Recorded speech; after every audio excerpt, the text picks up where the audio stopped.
A small number of friends and family are able to attend today's game at Malone Stadium in Morgantown.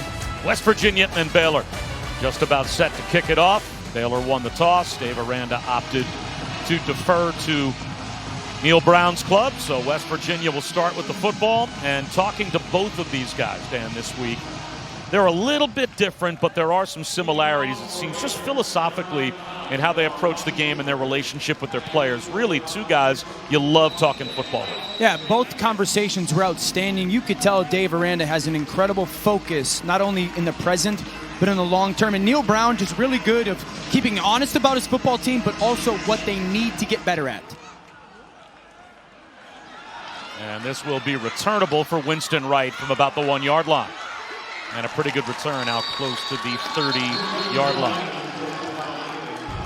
Jarret Doege, the West Virginia starting quarterback. He needs to be better this week than he was last week. That was certainly the message from the coaching staff to the Bowling Green transfer. Got 17 starts under his belt after 2 years at Bowling Green. It was fun watching this as well, how he spent quarantine. His mom and his dad both chipped in to keep him in shape. Outstanding video. I'd say two things for him today. Take ownership of this offense, and you got to hang in the pocket, stare down the barrel, and deliver the football.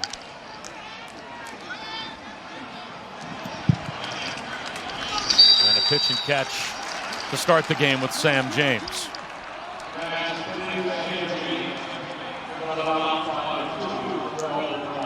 Now, Gerard Parker told us, this is what great quarterbacks do. This is a hard game. And you have to know that this is your job, even if there is pressure in your face. It's tough, and not everyone can do it. But you have to be able to stand in there and deliver the football. He's already 1 for 1 and swings one out to Letty Brown for an easy first down on his second passing attempt. And just like that, out to midfield of the Mountaineers. Letty Brown will be a huge part of this football game for West Virginia, strictly because he really is their personality. He's this big, physical, legs never stop moving back. If he has a big day, that's their identity as an offense. Good rhythm to start. Rice Ford Wheaton is able to get out to about the 44-yard line, it looks like, of Baylor. So just like that, 3 snaps, and the Mountaineers are across midfield. I like the tempo they're playing with, understanding that Baylor wants to be a pressure defense. Get up there, react, and get the ball on the perimeter. Letty Brown picks up the first down.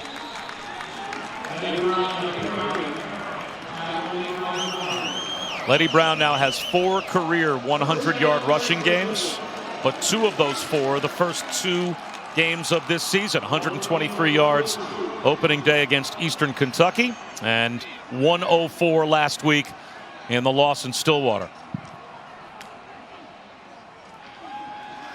Play action, the blitz picked up, so Doege's going to take a shot down the sideline. Underthrown and off the hand of Ford Wheaton. They get pressure from Baylor.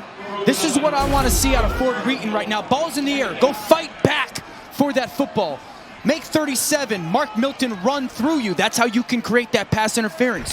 Don't just continue to drift. Slow down a little bit, get your body in control, and then you can go high point that ball and either catch it or force DPI.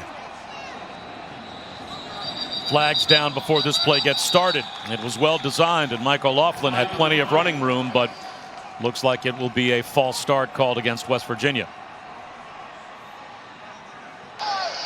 Prior to the snap, false start.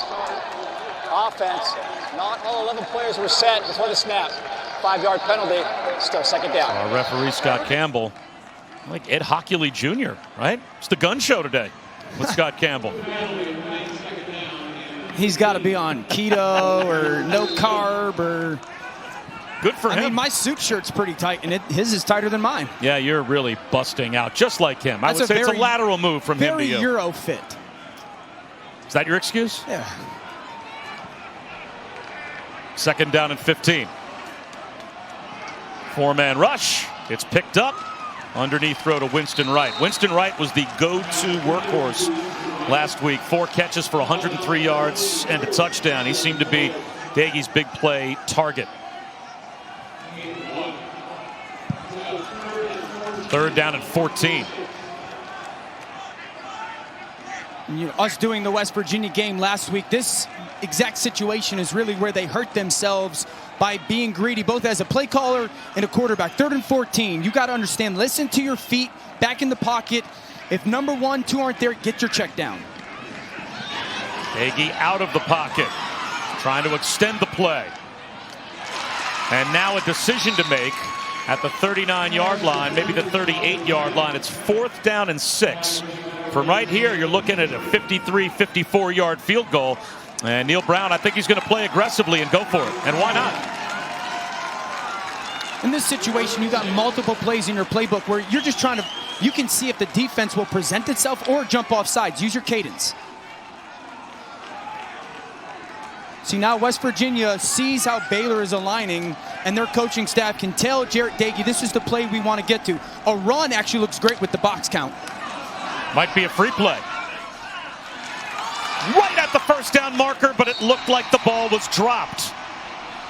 Are they going to credit that for a catch, a football move by Sam James, and a fumble? The officials right now, I think, trying to decide whether or not this is a completed ball, and they've given West Virginia a first down. The ruling on the field is a catch and a fumble recovered by the offense for a first down.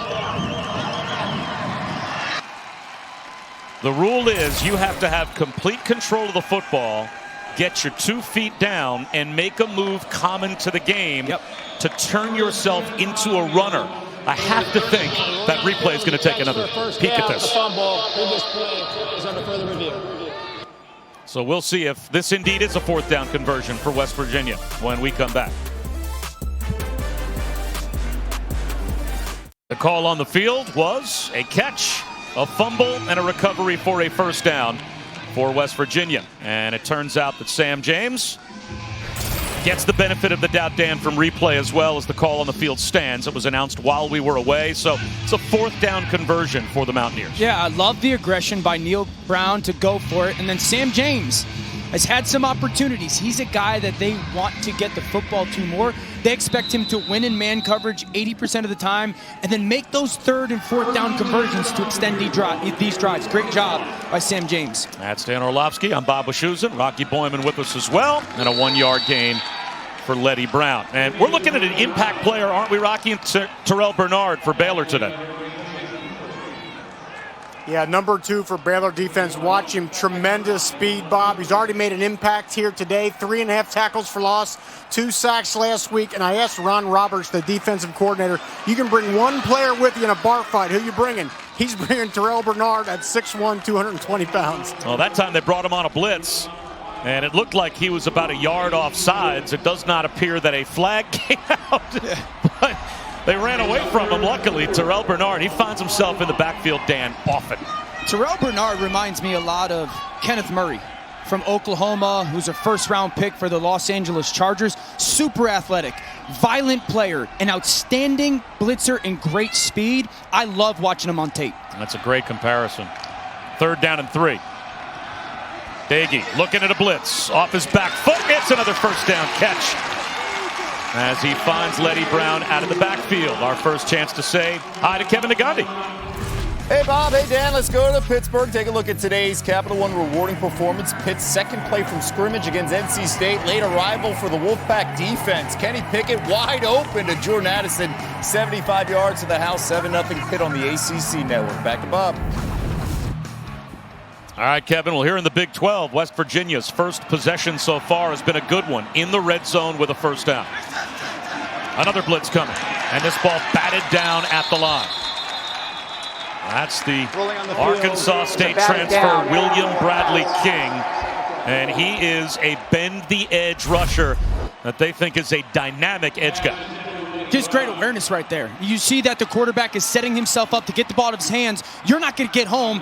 He sticks up that big left paw. He calls himself Dante Fowler, DeMarcus Lawrence, the technician. You saw it right there, the understanding of the football game. And he's standing up here and looking to bend the edge. 2nd and 10. Quarterback run. Nagy takes a hit at the 8-yard line. About 3 yards shy of a first down. It brings up another 3rd down after we check the penalty marker.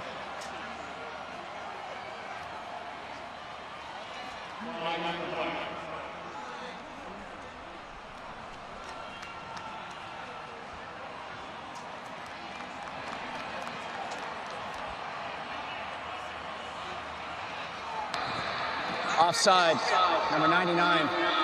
Defense. 5-yard penalty from the previous spot. Still second down. So West Virginia loses a couple of yards, but they get the down back. You could see they were ineffective in the red zone last week.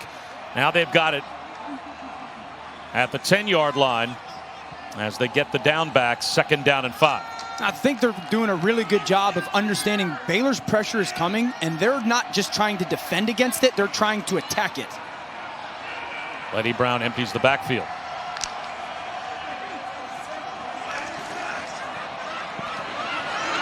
Dagey on a rollout. Dagey reaching for the 1st down line to gain. And he's got it. 1st and goal just inside the 5. You know what I love about that play? There was no panic out of Dagey. You could almost tell like he sat in the pocket, nothing was there, break the pocket, still keep my eyes downfield, but don't make a decision until you have to. Finally he goes, I gotta go run, there's open space, go get my 1st down. Letty Brown looking for the goal line. He's down inside the 1. Well, last week was a 0 blitz week, right? Oklahoma State brought the house after West Virginia over and over again. And Dagey at times, it seemed, saw that rush coming. Yeah, and almost panicked and doing a great job today of not doing it. No panic here. It's a walk-in touchdown for Dagey. What a terrific opening drive for West Virginia. Rolling on the field. Touchdown, West Virginia.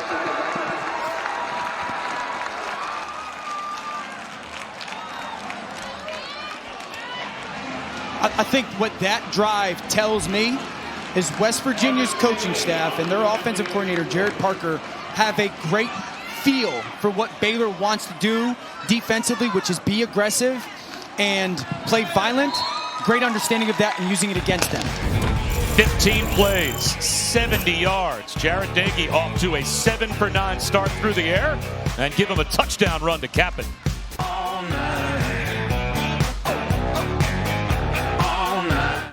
That began in Iowa City, but they're doing it in Morgantown here as well. When West Virginia walks over for their home games, they wave at the Children's Hospital over at WVU Medical Center, and that's terrific. And also a terrific thing if you're a Big 12 fan. Big 12 now on ESPN Plus, an absolute must.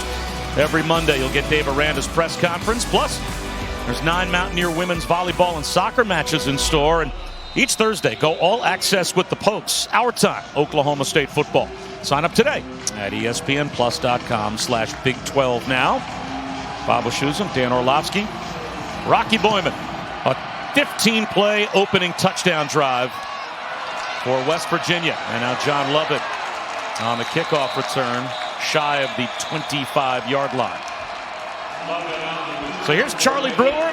He can do it through the air, and he can do it, Dan, with his legs as well. He is a dual-threat quarterback. Yeah, that's a term that we throw around in college football, and really the NFL nowadays as well. I'd say he's a dual execution quarterback. You know, whatever is necessary on that play to get a positive play and then also to move the chains, Charlie Brewer just seems to do. So someone that they rely on as a steady hand for this offense, and to your point, Bob, can really do it all at a really consistent level.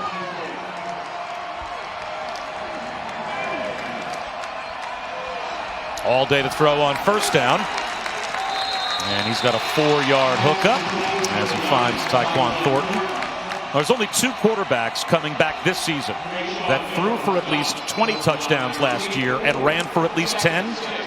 Justin Fields at Ohio State, and this guy, Charlie Brewer. That's pretty good company.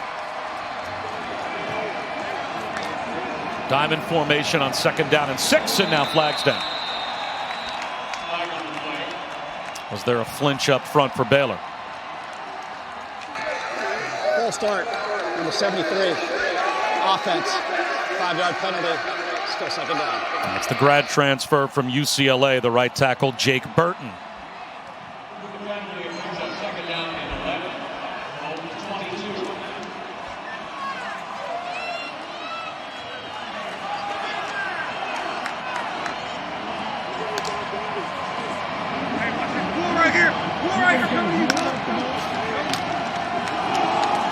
Draw play, and that's going nowhere. Dante Stills draped all over John Lovett And now well behind the sticks. A long third down coming for Baylor. You want to talk about a powerful defensive tackle. Watch 55, night, just push you all the way back. I don't care if it's the quarterback or the tailback that's going to get the ball. Pushes Burton all the way back, 6-7 yards behind. That is the exact example of what makes him so good. A powerful, dominant interior player. You can see Darius and Dante Still's mom in the stands. And according to Neil Brown, she raised 2 terrific sons. They are a force on the interior for West Virginia. 3rd and 16. 4-man rush. Brewer out of the pocket. He is dangerous. Flips one right at the first down line to gain to R.J. Sneed. They'll mark him out, though. Rolling on the field is a catch. Brought him back Short of the first down. shy of the first down line to gain by a couple of yards. So it's 4th down for Baylor. Outstanding job by Sneed, though. Like, look at him come back to the football. That is so close right there. It almost looks like he catches that ball on that yellow line. But it's his own momentum bringing him back. If he was contacted at the yellow line, that's forward progress. But if you're running back across that yellow line on your own, that's a good spot by the official. So it's a 3-and-out for Baylor. And after a 15-play touchdown drive to open the game, West Virginia about to get the ball back after a sink field fair catch. Mountaineers with a 7-0 lead. Social justice awareness, the Big 12 certainly taking it seriously, and a moment of unity before the game. West Virginia and Baylor, both sidelines locking arms. And both of these schools have started programs in and around their football teams to try and make a difference, Dan, as well. I love it. It's a great example of how important and how great sports are, how it brings everybody together. Great leadership by the young men in these programs. Jarrett Dagey back to work. A quick toss to Letty Brown. He's got close to 9 yards on first down. Back to Kevin Nagandi. Bob, number 3, Florida hosting former Gator Will Muschamp in South Carolina. Kevin Harris, the short run. Gamecocks on the board first. Kyle Trask then leading the team down the field. Damian Pierce on the ground here. Tied at 7 in the Swamp on ESPN. Bob, Dan, back to you. We might have a takeaway in our game as Jarrett Dagey pumped, got caught in the pocket. The ball knocked out by Terrell Bernard. It looked like William Bradley King came up with a fumble recovery for Baylor. West Virginia's trying to take a shot here. Not there for Dagey. Just watch the right arm coming right there. Swing by Bradley King. Gets that ball out of Dagey's hands. Forces that fumble and turnover for this Baylor defense. Watch the right hand come through just as he's trying to tuck that ball away. The play wasn't there. That is just a perfect example of kind of the long limbs. We've seen Bradley King knock a ball down on a pass. Now we see that right hand come through, punch the ball out. Baylor needed that turnover defensively. They were reeling a little bit this early in the football game. Huge forced fumble. West Virginia was off to a good start last week in Stillwater, allowed a scoop and score that changed that game against Oklahoma State. Charlie Brewer out of the pocket, across his body, inside the 10-yard line. It's a first down catch by Tyquan Thornton. First and goal at the 7. Really good job by Tyquan Thornton right there. He's running a crossing route. So often guys just run themselves into coverage. He was very boring in the open space. Throttle down. Downfield, number 56, offense. 5-yard penalty from the previous spot. Still first down. Wipe it away, though. An ineligible man downfield for Baylor. Lake Badie, the senior right guard, just a shade too far downfield, so that'll back Baylor up 5. Shade like 10 yards. Like 10 yards down too far downfield. Really, offensive lineman just being too aggressive. Love it. Nowhere to go. Ran right into an edge blitz from Tony Fields.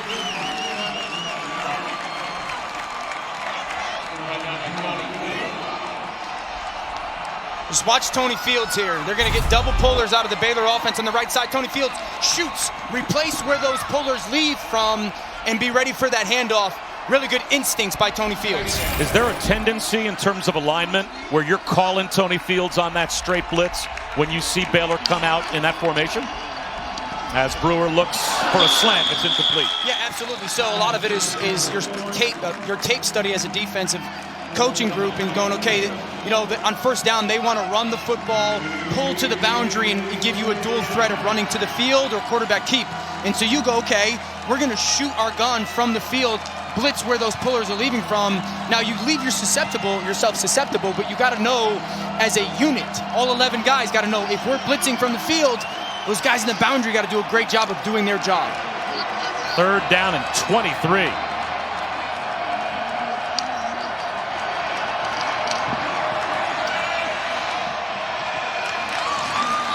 That might get them into more reasonable field goal range on the catch by R.J. Sneed. As Charlie Brewer tries to draw John Mayers just a little bit closer, as he's got a field goal kicker that's made 11 in a row. So why take a risk? And now 3 points still possible after the takeaway. Win for the West Virginia defense, though. This is a win for the Mountaineers. 46 yards out for Mayers.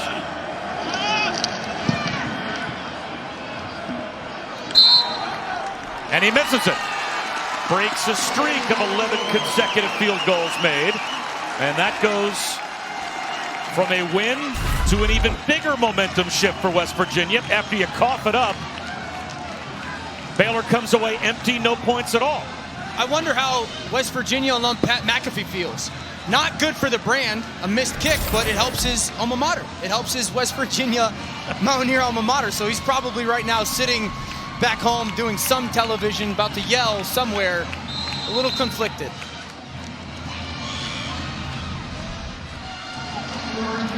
Oh, those sideburns. Those were lamb chops. So after giving the ball away, Jared Dagey and West Virginia dodge a bullet, and they're at their own 29-yard line with a straight-ahead handoff to Alex Sinkfield, and he blasts his way for a first down. You know, Sinkfield, we talked about Letty Brown and how physical of a runner he is. Sinkfield's kind of like the change of pace. Let's get him the ball. He can hit creases, maybe get him out on the perimeter. Very explosive runner. You saw it with that quick trap by West Virginia's offensive line. Dagey, zone read, and Baylor had that bottled up. Nowhere to go for Winston Wright. Picks up a yard. It'll be 2nd down and 9. Yeah, it's going to be one if I'm Jared Dagey. Go back to Jared Parker, the play caller for West Virginia. Be like, hey, can we not run that play at Bradley King? He's too long and way more athletic than me. I want to run it to somebody else. Sinkfield. Down the sideline. Alex Sinkfield with a flag down. Cut down at the 30-yard line of Baylor. But we'll have to go back to the line of scrimmage and check the marker.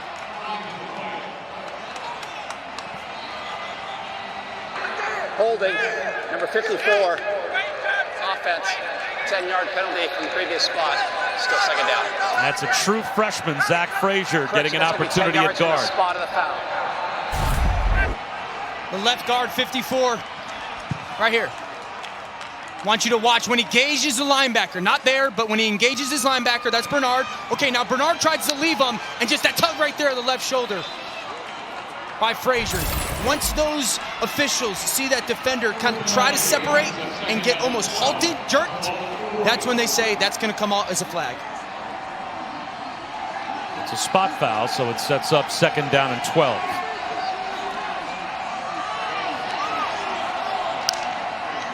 Terrell Bernard showing blitz right in the middle of the formation. They'll throw a little bubble screen out to Sam James, and James has 10 yards.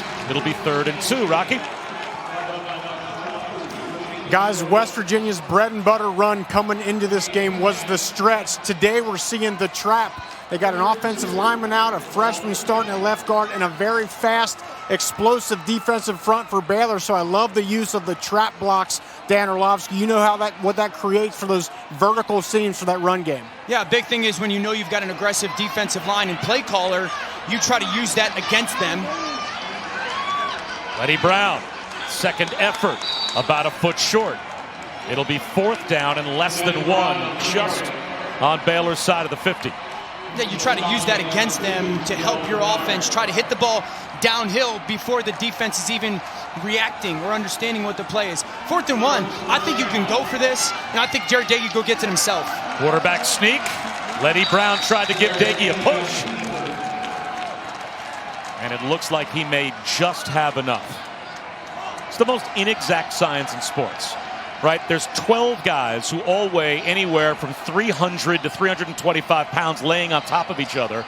And a ref runs in from the sideline, just grabs the ball and sticks it on the ground like he knows exactly in this entire mosh pit right where the ball should go. And it is good enough for a West Virginia first down. The old Reggie Bush shove by Letty Brown there. That's really what makes that play. The Bush push. Yeah. 2 fourth-down conversions here in the first half now for West Virginia. Dagey off his back foot, flips it. He had a wide-open T.J. Simmons, but threw that one off schedule. Ready for that one tonight? Auburn, Georgia, under the lights. College football primetime, presented by PlayStation 5 at 7:30 Eastern tonight on ESPN. That one's got college football playoff implications. Huge. Third week of the season. I'm excited to watch Georgia play quarterback, JT Daniels. You know, like, I'm excited to see. George Pickens is one of the best receivers in all of college football. I want to see if they can get a connection going for that offense. Sinkfield patiently behind his blockers. 6 yards. Close to 7. He's up another third down for West Virginia. You know, Neil Brown talked about how they don't want to have an identity crisis, meaning they're a run-first football team. They want to represent the region that they play in. Their offensive line is doing it so far today. They are being very physical. These double teams just trying to push people. Rocky mentioned those traps, removing people, denting the defense. Really impressive by this offensive line so far. I think they could kick the ball out down here to this bunch set.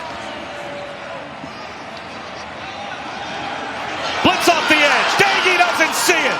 The ball is loose. Raleigh Tejada came on a quarter blitz, and Dagey had no idea. West Virginia, though, will recover the fumble, and it will be fourth down near midfield. Fourth down.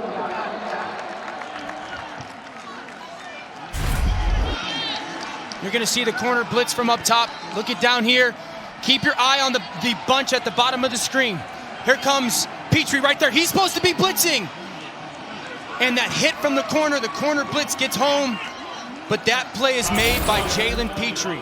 He should have been blitzing. He senses pass, drops out, and takes out the receiver. Tyler Sumter into a fair catch. Made by Treston Ebner. Well, the news of the day, you heard Adam Schefter talk about it with you earlier on SportsCenter. Cam Newton tested positive for COVID-19. So that has not only resulted in Cam Newton having been ruled out for tomorrow, but now they rule the game out for tomorrow as the league has now postponed Kansas City, New England. If you're the NFL, you should be prepared for this situation. We've seen it in Tennessee. Be prepared for this situation. Hopefully you've learned from some of the other pro sports that I've played to set your protocols and handle it appropriately. Obviously a tough loss for New England. Charlie Brewer under pressure. He'll be sacked back at about the 10-yard line. Jared Bartlett got through, helped out by Darius Stills. I think one of the things that I admire about West Virginia's defense is they know how good 55 and 56 are, the Stills brothers. In the games, they work in the middle. That takes us to the end of the first quarter. Now that Chiefs-Patriots game, by the way, they're trying to do what the original plan was with the Tennessee game, and that was postpone it to Monday or Tuesday. We'll keep our fingers crossed they can get that game in. Ball got in the end zone for Jarrett Day. Needs to get it going offensively as we start the second quarter. They're at their own 10-yard line facing second down and long, and they've got 1 net yard of offense so far. In a game, West Virginia leads by a touchdown. Gavin Holmes, the motion man. Brewer from his goal line wants to set up the screen. Dumps it off to Ebner. And Treston Ebner, who had 4 touchdowns last season, barely picks up 4 yards on this play, or last week, I should say. So now it's third down and a mile. Great discipline by the West Virginia defense, hanging back, not letting your eyes wander where they're not supposed to. And then when you're playing a team that's going to throw screens on you, you as a defensive line have to turn and run to the football. West Virginia's defensive line did that.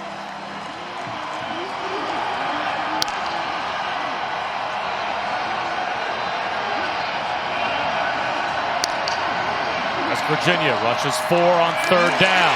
Zone read going nowhere. Once again, the Stills brothers own the middle of the line of scrimmage as Darius brings down Charlie Brewer. It'll be 4th down after we check in with Kevin Nagandi. Time now for our protection spotlight, brought to you by Allstate, where take a look at a great touchdown play in Gainesville. Kyle Trask all the time finds Kyle Pitts for the 5th touchdown connection in 5 quarters this season between this duo. 14-7 Florida. Bob? Well, Kevin Isaac Power kicking it from his own end zone. Should be great field position for West Virginia. And they'll have it on Baylor's side of the 50-yard line, as that is down at about the Baylor 42. Well, we'll take a look at a special flag that means a lot to West Virginia as we honor those who serve, brought to you by Navy Federal Credit Union. That is Navy Petty Officer John Miller, native to Moundsville, West Virginia, dedicated Mountaineer fan. Throughout his deployment overseas, he carried the West Virginia state flag with him. Upon his return, he gave it to the football team. There is the flag, and that is the flag that now leads West Virginia out of the tunnel and onto the field for their run-ons. Ball tipped down at the line, off the quick hitter from Dagey, and that's going to be a pick. A takeaway for Terrell Bernard. Ruling on the field. Interception. Baylor. 1st down. The second time the Bears have taken it away from the Mountaineers. This is just an incredible play by Terrell Bernard. Watch number 2. Come out, jump right into the top of your screen. The athleticism to get up and hit that ball, and then just the hand-eye coordination as you're falling to continue to track it. You kind of get a small sample size right there of what makes him such a kind of special and dynamic player. Outstanding play.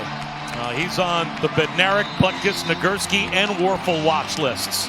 And after a good start, 15-play touchdown drive for West Virginia, they've turned it over on 2 of their last 3 possessions. So Baylor, they don't have a yard on offense right now. 0 total yards of offense. And yet here they are, 1st and 10 with a chance to get things going. Love it.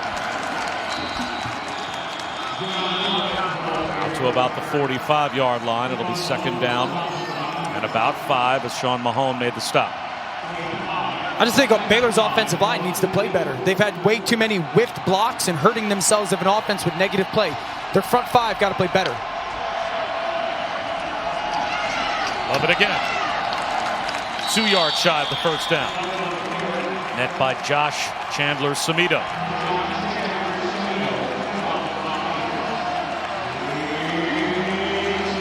3rd down and a long 2, close to 3.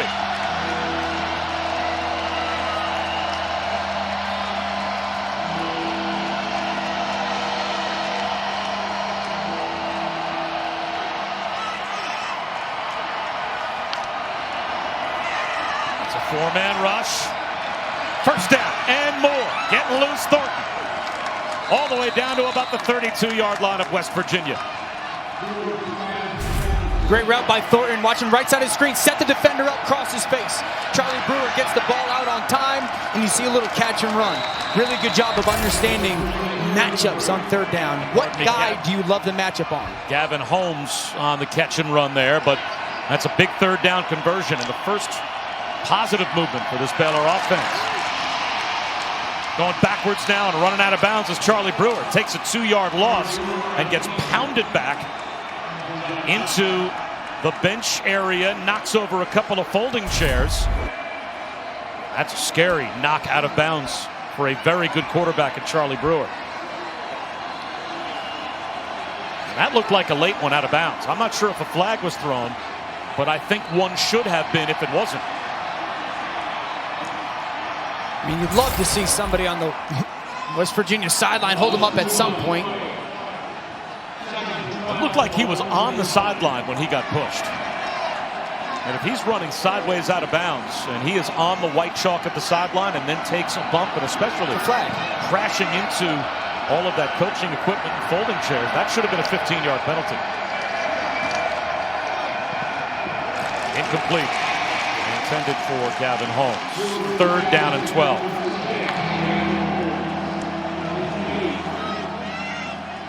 Certainly a situation where you're walking the fine line of, okay, do we want to get 5 or 6 yards to confirm a field goal, but also, is this potentially 4-down territory for our offense? You've done a great job of working the middle of the field. You've got options with your receivers at Gavin Holmes. Are you calling a play here with the idea you're going to go for it on 4th down? And there it is. It's an underneath hitter to the 30-yard line. So you got about half of what you need. Do you send your field goal kicker back out there to try a 47-yarder, or are you going for it? I'm probably going for this. I know it's 4th and 7, but we've gotten so many turnovers and have done nothing with them. I got to trust that my quarterback's got 1,000 reps in to go try and get this first down. And instead, Coach Aranda, not nearly the riverboat gambler that Coach Orlovsky would be. Coach Orlovsky's going for this. There's a reason why I'm up here. Yeah, Coach Aranda's going to kick a field goal. Ayers missed his first attempt after making 11 in a row, stretching back to last season. Trying to start a new streak. It hits the upright, and it's no good. He's 0 for 2. 2 field goal opportunities for Baylor. 2 misses, and it's still a 7-0 West Virginia lead.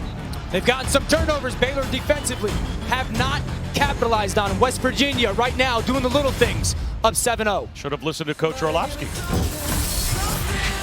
48 yards after he had made 11 in a row. And Baylor has taken the ball away twice and still nothing on the scoreboard to show for it. Bob Wischusen, Dan Orlovsky, Rocky Boyman. Back to the offense and a quick bubble screen. Rice Ford Wheaton easily picks up the first down. Another check-in with Kevin Nagani. Hey guys, Texas faces Oklahoma next week in the Cotton Bowl. Struggling right now at home against TCU. Darwin Barlow, the touchdown. Sam Ehlinger. The numbers are not pretty so far for the offense. They're down 7-0. That offense with Sam Ehlinger usually is rolling, so we'll keep our eyes on whether or not Texas can get by TCU. Eddie Brown cannot get by William Bradley King. A loss of a yard, 2nd down and 11.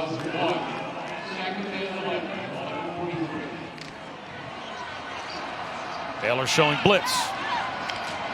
Quick little pop pass to the tight end right at the line of scrimmage. Michael Laughlin has nowhere to go as he is met by Jalen Petrie. It'll be 3rd down and 11. Great just recognition by Petrie, understanding of where he was in the defense, shed the blocker, and go make that play. He's listed as a safety. This guy's going to be down near the football almost every single snap. Too good of a football player. He's the only player remaining from that 2017 recruiting class that stretches back to the Art Briles era and the scandals that ensued. And through all of it, he stayed because he believed in this program. 4-man rush. Dagey. That's going to be intercepted. Picked off. JT Woods, pardon me, all the way down to the 30-yard line. The 3rd first-half takeaway for Baylor. Down by 7, but now they are well within striking distance. Interception, Baylor, first down.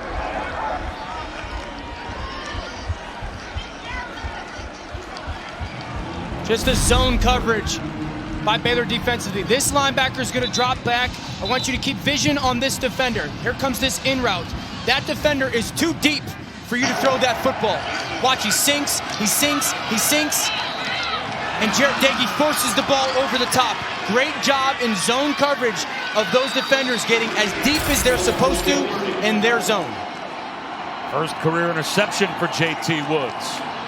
And now a chance to finally get some points on the board for Baylor. John Lovett brought down, but a flag down as well.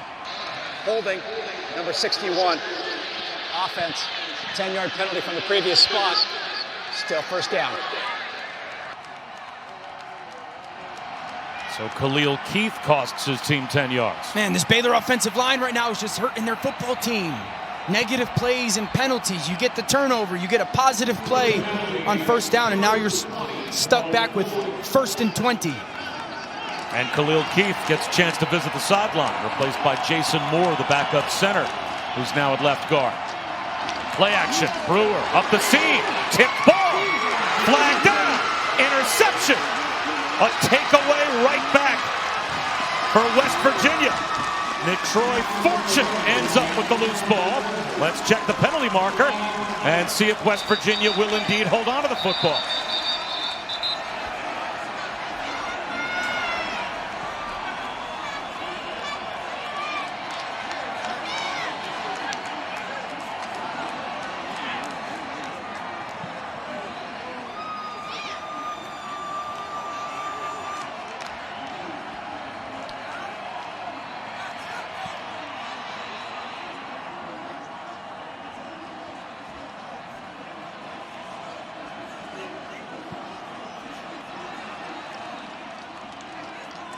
Who's got the football? We're about to find out, as this has been a mistake-filled first half for both of these teams.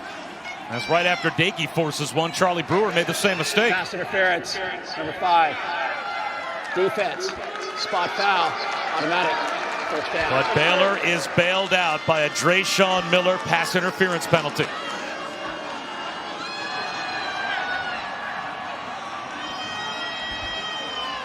I think that's a terrible play, or a terrible penalty, terrible flag. That is a bang-bang play. The receiver drifts on his own. That should not have been pass interference. That's a bad penalty throw.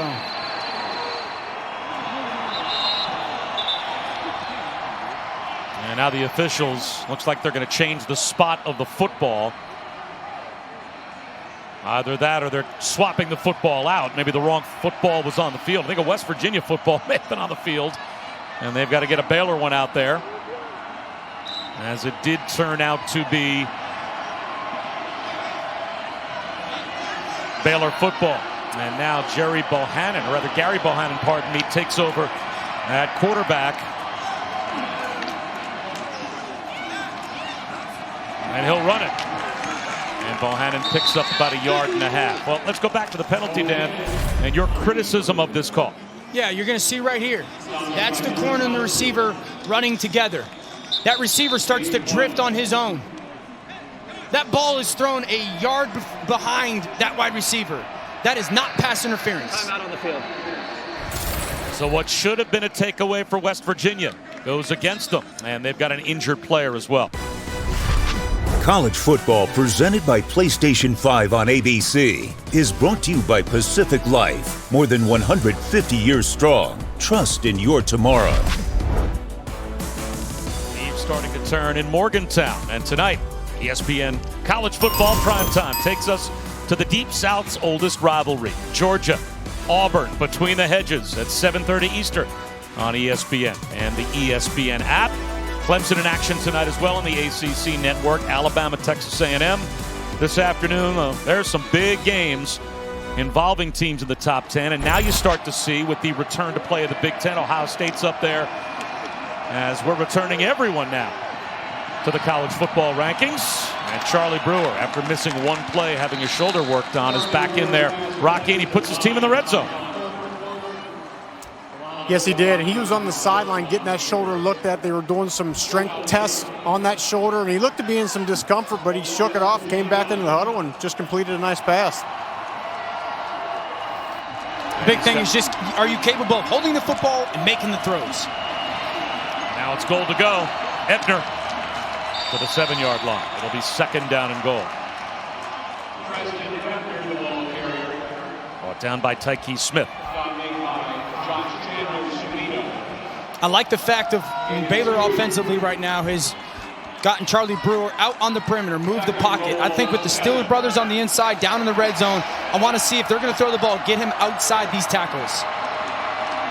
Preston Ebner again. Another yard. It'll be third down and goal. Dante Stills held the middle.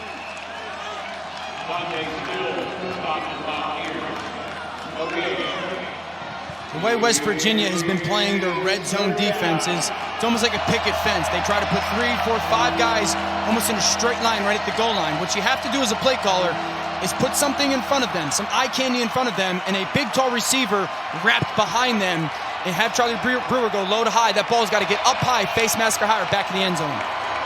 Here comes a blitz. Brewer well protected. One-on-one in the end zone. R.J. Sneed. He's got it for a Baylor touchdown. Ruling on the field, a touchdown.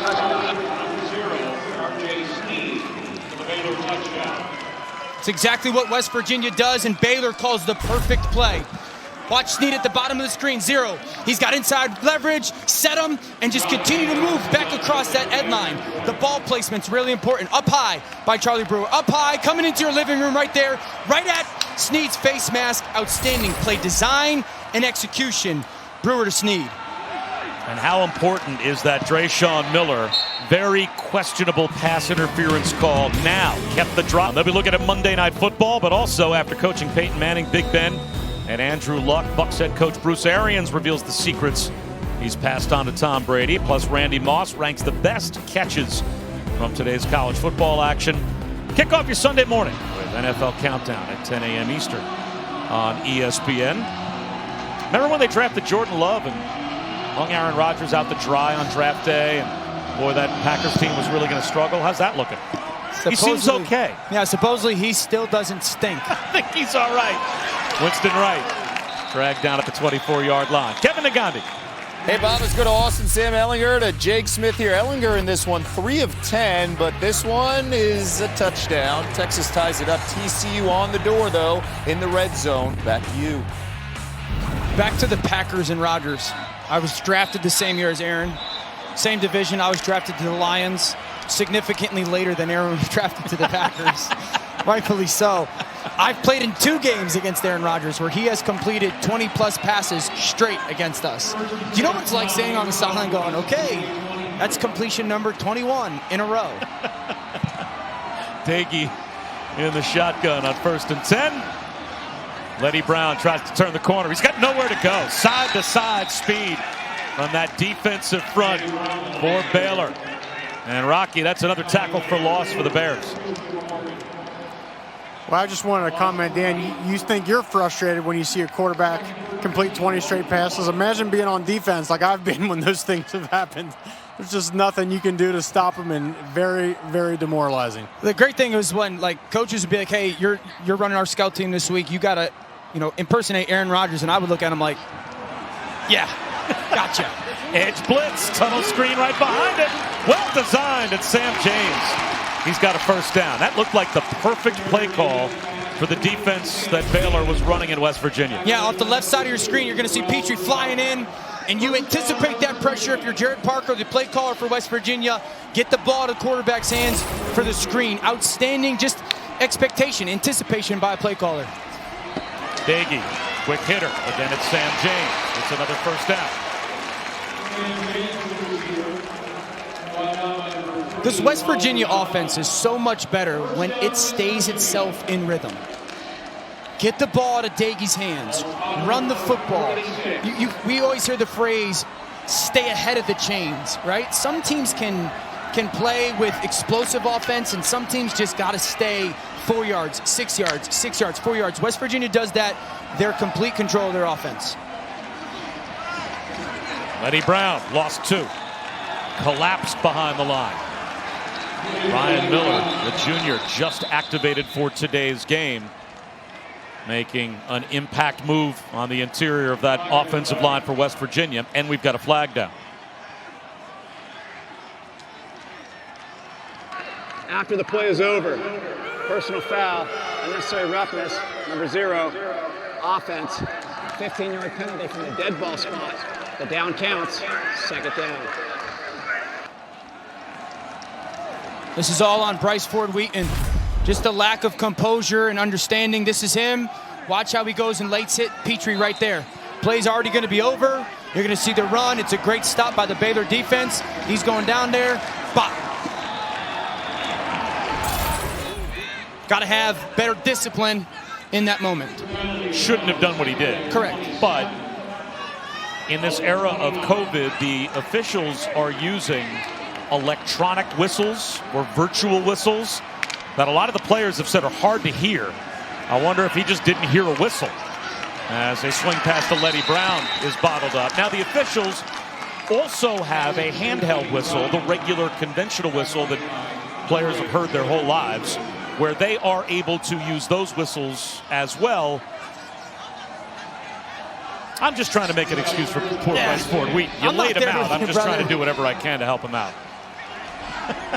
You're not buying it? I'm not buying it. Yeah, you're looking at me like you weren't buying it. I think that is a lack of discipline. It probably was. Right up the gut, Letty Brown. Carrying tacklers out to midfield. And now it's 4th down and about 6 after a 20-yard run. J.T. Woods made the stop. Rocky?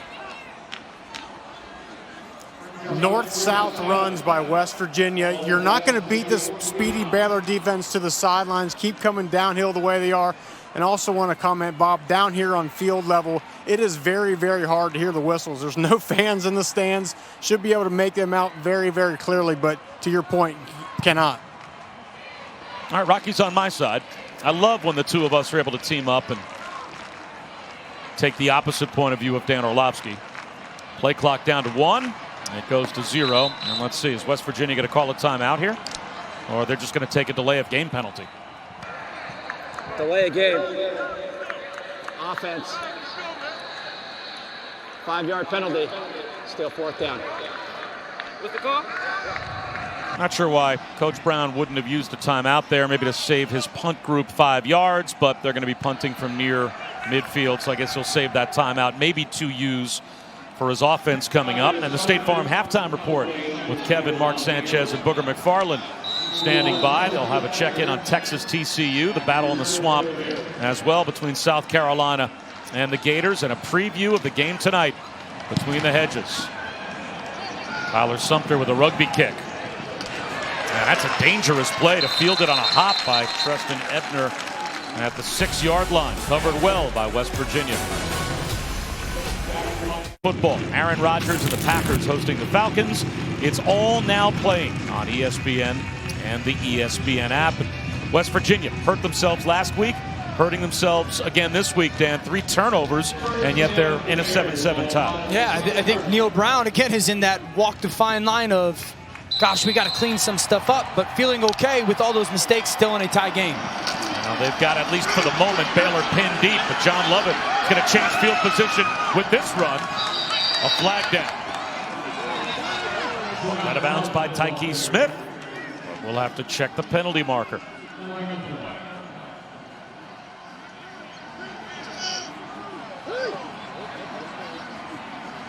I think they're going to get...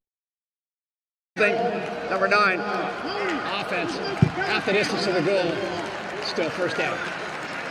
That's the wide receiver, Tyquan Thornton, that is called for the hold. He was fighting with Drayshawn Miller, the corner. Miller tried to separate. They got Thornton for the flag. Another self-inflicted wound for Baylor offensively on a good, positive play.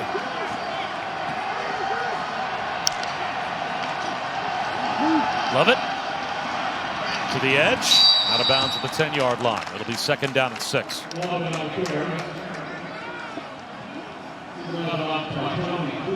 It was fun talking some football this week with Larry Fedora about his relationship with Charlie Brewer and this offense as a whole. Yeah, how they kind of set their game plan up. You know, they sit down on Thursday afternoon and they go over the game plan and say, hey, Charlie, what are the plays that you do like? What are the plays that you don't like? I think he likes handing it off from time to time to John Lovett. That gets them a 1st down. And if Charlie Brewer goes, I don't like this play, Larry Fedora totally throws it out. And then if it's I'm uncertain about this play, they sit down and they talk about it. Okay, why don't you like it? Let's try to figure out if this is something we can keep in our game plan. They make their decision, and then they move forward. And then on Fridays... Lovett again with another flag down. If the play stands, it's a 1st down. Fridays, they sit down and go through their 3rd down and red zone situations. And they'll go exactly kind of on the same process of what are the things that you... 3rd down and 3, what do you love here? And Charlie Brewer, tell him, and that's what he'll kind of order it. This is the first one. Number 55, offense, 10-yard penalty from the spot of the foul. 3rd down. Xavier Newman-Johnson, the center. Just watch Newman-Johnson here right in the center of your screen. There's going to be the hold. Did not play last week. Back this week. Stills tries to separate. But they go to 3rd and 3. Hey, what's the number 1 call you want on 3rd and 3? 3rd and 7, what's the number 1? So Charlie Brewer goes into the game understanding in what situation is going to be the play call. And Larry Fedora, I've only experienced that in the NFL. It's brilliant because Larry Fedora is now telling his quarterback, almost giving him the keys to the game before the game ever starts. Ebner near the 20-yard line. It also gives the quarterback a lot of ownership of the game plan. And it just a confidence. You know exactly what's going to come. And so Larry Fedora pointed this out, that he can't do that stuff unless he's got a great relationship with Charlie Brewer. Because Charlie Brewer's got to be good enough to go, coach, I don't want this play. Get it out. And Gary Kubiak was the first coach that I was around that did that with me. We would sit down the night before a game. He would do the same stuff. Kubiak would actually take us and go, okay, 3rd down and 3, we're going to go 200 jet dragon lion, which is a slant flat one side, double slants on another side. And we as quarterbacks would have to sit there and tell Coach Kubiak what was the #1 issue with our protection that we had to be ready for, what was the call, and then why would we would read a certain side. Hey, middle field closed, 1 safety, we would go slant, flat, check down. 2 safeties, we would go inside slant, outside slant, check down. And so it just gave us that great confidence of preparation. And I think Fedora is doing exactly that for Charlie Brewer. He had a run-oriented offense a lot at North Carolina. Of course, when he had Mitch Trubisky, they would certainly be an aerial attack. But the head coach at North Carolina, 2012 to 2018. Back in his old stomping grounds, though, the first year running the offense for Baylor. West Virginia called a timeout, as they're going to try and save some time if they can get a stop with Baylor behind the sticks here. Brewer over the middle, and that'll stop the clock for the Mountaineers. So it will be 3rd down and 12 with 1:41 to go before halftime. Charlie Brewer's been under a lot of pressure today. This West Virginia defensive line is outstanding. Again, the Stills brothers on the inside, but you want to see Charlie Brewer hang in there and try to make that throw. I thought it was pass interference on Tony Fields, but just that Baylor offensive line's got to give him just a second longer to get through his progressions. Big play here, 3rd down and 12 as West Virginia spent a timeout to try and save some time for their offense if they can get the ball back. And it will be conservatively played by Baylor here, as they're going to give the ball back to the Mountaineers and force West Virginia to at least call another timeout here. Timeout, West Virginia, 2nd of the half. 30 seconds in length. Noah Guzman makes the stop for West Virginia. And this season, for every field goal and extra point made by participating universities, Allstate will make a contribution to the university's general scholarship fund. Thank you to Allstate.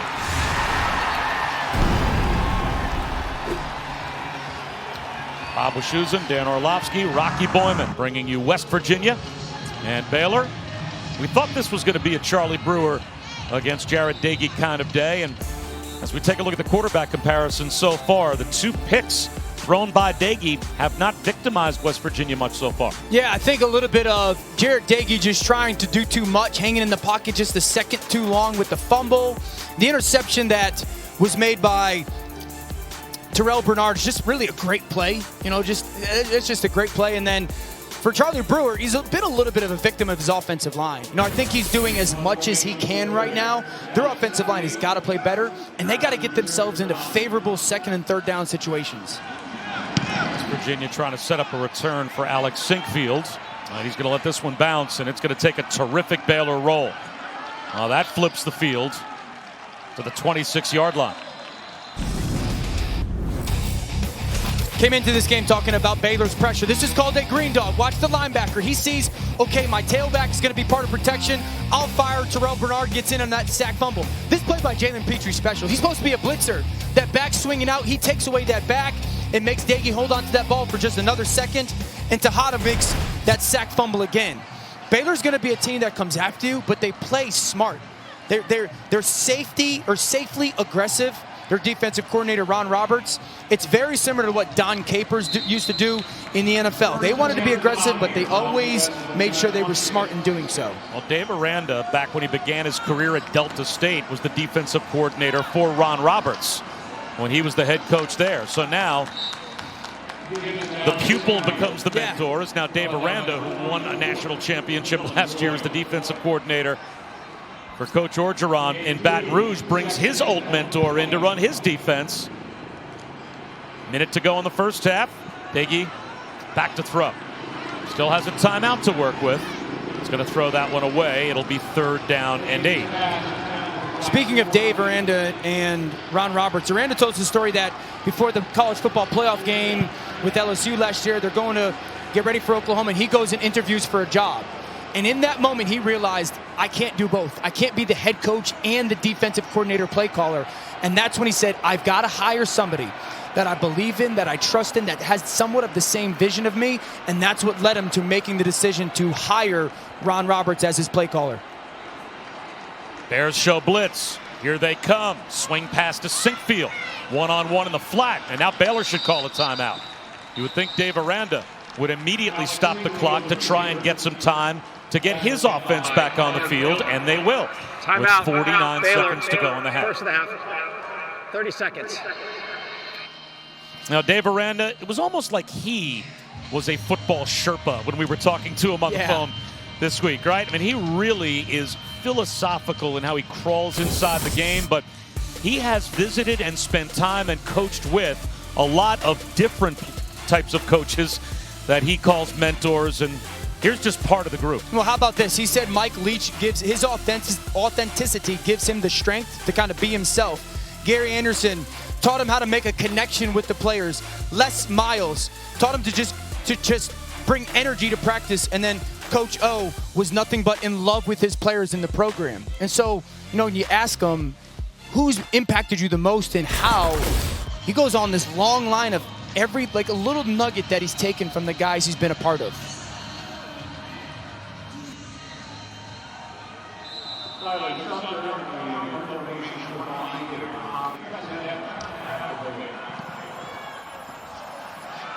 Tyler Sumter. It is a fair catch made by Treston Ebner. Rocky? No, I just wanted to add on that conversation about the discussion we had with Dave Aranda. I could have done that for another couple hours. I don't know about you guys, and not even ask about football. I wanted to ask him about how to be a better parent. I wanted to ask him how to solve global hunger. He just seems a very, very smart, intuitive guy, and just a guy, if I'm a young kid, 18, 19 years old, and he comes in my living room and sits down with my parents and talks to me, I want to go play football for him. I want to make sure that I hammer this point home. He said a guy like Mike Leach, who's completely authentic, gives him strength, Dave Aranda, to be himself. You don't hear coaches say that a lot, and that was my favorite moment with him. Charlie Brewer, he's going to run and pick up a first down and more. 15-yard gain for Brewer. He stops the clock, at least for the moment. 35 seconds to go in the first half, and Baylor still has 2 timeouts left as well. 3-man rush up the sideline to Gavin Holmes. Close to a first down. Really good operation right now by Charlie Brewer. You've got 26 seconds on the clock. You've got 2 timeouts left. Worst case scenario, this ball is a field goal attempt at the end of this half. So short completions don't do a ton for you inside the numbers. Ball's got to get outside the numbers. Incompletions are okay. You've got to conserve as much time as possible. Only a 3-man rush again. Brewer out of the pocket, tripped up from behind by Darius Stills. And that will cost Baylor yardage. End of timeout. Timeout. Baylor. Preseason 30 Big seconds. 12 Defensive Player of the Year. He might earn that during the regular season now. And there have been some missed opportunities for Baylor. John Mayers came in on an 11-game hitting streak, so to speak. He had made 11 field goals in a row, but missed a couple when they had a chance to turn takeaways into points. Missed opportunities for Baylor. The confidence right now, where is it with your kicker? Especially at the end of this half, where do you have to get to? You probably got to get somewhere around the 30-yard line to feel confident in a kick, and that is part of your play calling right now for Larry Fedora. Okay, first of all, we got 6 yards to go get our first down. Now, when we get our first down, is our plan to call timeout? Do we get out of bounds? Do we want to conserve that timeout and just get to the line of scrimmage and clock something? There's a lot of moving parts here. What they should do, you call your play for a third down, you get up and immediately clock the football. That's going to leave you around 10, 12 seconds.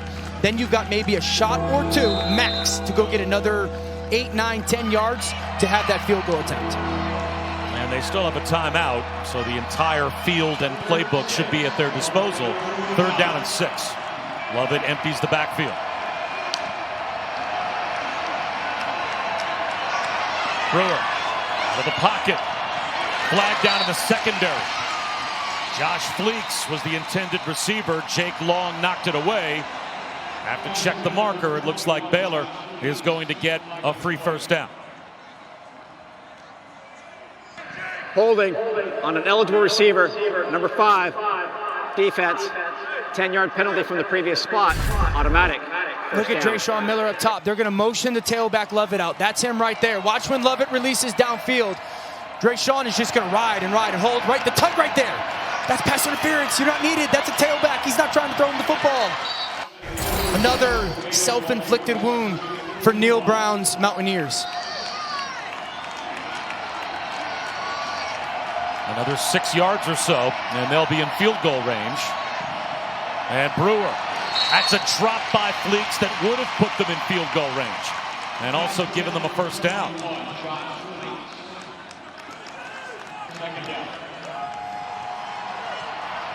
You still have your whole playbook here. The big thing is everybody on your offense needs to know the situation. 8 seconds. You could throw maybe 5 or 6 yard route. That receiver has to get down and you peg your timeout.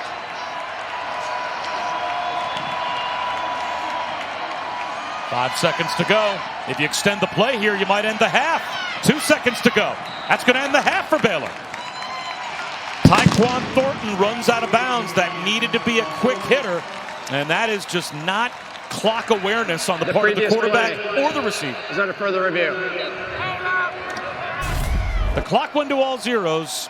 I guess replay is going to take another look to see if it should have. But extending the play here, Dan, it seems, in a spot where you just don't have the time to do it. Well, listen, Charlie Brewer's trying to just get the ball out of his hands. But if Tyquan Thornton catches that football, goes to the ground right in that moment, you can bang that timeout and have a field goal attempt. So this is coming down to, one, has Baylor practiced this situation and clearly communicated it to their kids? In that situation, you've got 5 or 6 seconds. Catch the ball and give yourself up. And if you do, you can get that timeout. Thornton going to the out. You might have 1 second left on that clock. Did you see the clock? There was a freeze on that clock. Watch how long 2 seconds is up there. Then it goes from 1 to 0 almost in a split second. He steps out of bounds. There's 2 on the clock. But watch how fast, if we roll this forward, it goes from 1 to 0. That's a clock problem. Yeah, now, right? You may be able to make the argument that there should be a second on the clock because it jumped from 2 to 0 so quickly. But I'm not sure what the hiccup was there on the clock. It looks, though, as if they will put 1 second back up, and they will give Mares an opportunity to try and kick a field goal. Baylor's got the field goal group out there, so they're certainly anticipating that.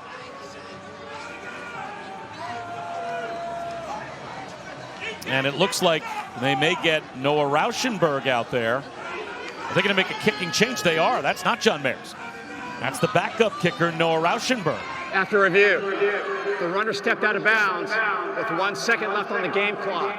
It's going to be 3rd down and 3 from the 34-yard line. And the game clock operator, please reset the game clock to 1 second.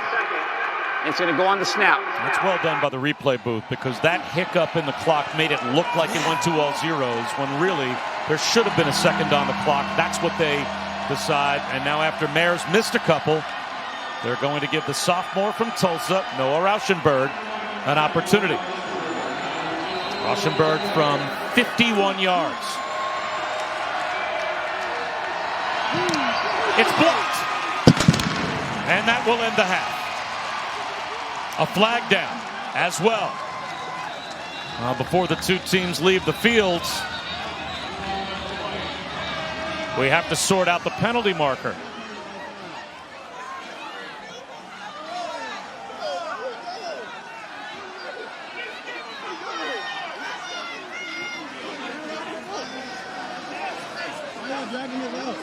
Will Rauschenberg get another opportunity?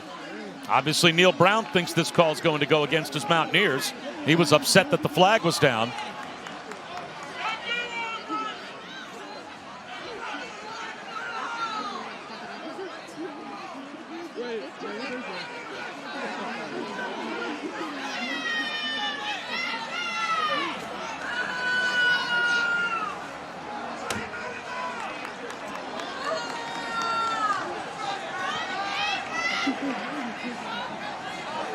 Not sure what's taking so long for the officials to explain why the flag was thrown and then determine whether or not Rauschenberg's going to get another opportunity.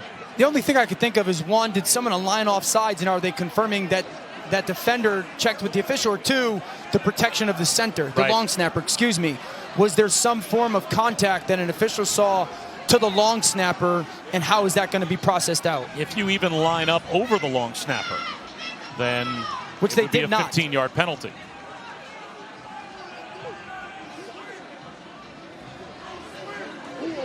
And at some point, they need to emerge here from the Geneva Convention and explain to us what the flag is and whether or not we're going to end the half. The fact that you think I know what the Geneva Convention is depressing to me. Well, you're a quarterback. I'm a nerd. We'll deal with it later. There's no foul on the play. The ball was deemed dead when number 56 ran onto the field. That's the half. All right, so we are tied at 7 at halftime. We'll send you to the studio. Kevin Negandhi, Mark Sanchez, and Booger McFarland. They'll update the highlights and scores. The halftime report is on the way after these messages and a word from our ABC stations. Going to be the team to not make the mistakes to allow them to play better in the second half and hopefully win this game. Leadership will be paramount. Doing the little things we'll have to show off for either team to come out with the win. Baylor will start the third quarter with the football.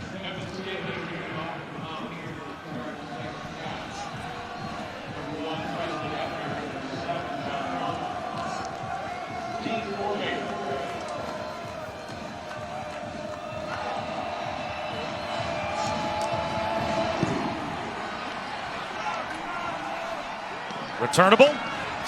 Love it from the goal line. Or check that, Ebner. And he's bottled up. Doesn't even make it to the 20-yard line. Well, it's time now to look back at the first half with our Pacific Life game summary. Really started early on with a sack fumble. Daggy holding on the football too long. Another pressure by Baylor's defense. Tejada forces the fumble again. And then a pick by Terrell Bernard, Another interception thrown by Daggy. It's been the story of the Baylor defense in the first half. If they continue to play that way and their offense cleans it up a little bit, they'll come out of here with a win. Charlie Brewer back in the shotgun from his own 19-yard line after 10 of 14 for only 90 yards in the first half for the senior quarterback. He's going to roll off play action here and do it with his legs. Slides with a 16-yard gain on the first play of the third quarter. Talked a little bit in the first half of getting Charlie Brewer on the edge. This is a bootleg. And you can take that tight end if you want, but if you feel that defender follow and that gap open up, trust your eyes. Love it. Behind the line, he is brought down. Darius Stills helped out by Chandler Samido as those two combine for a tackle for loss.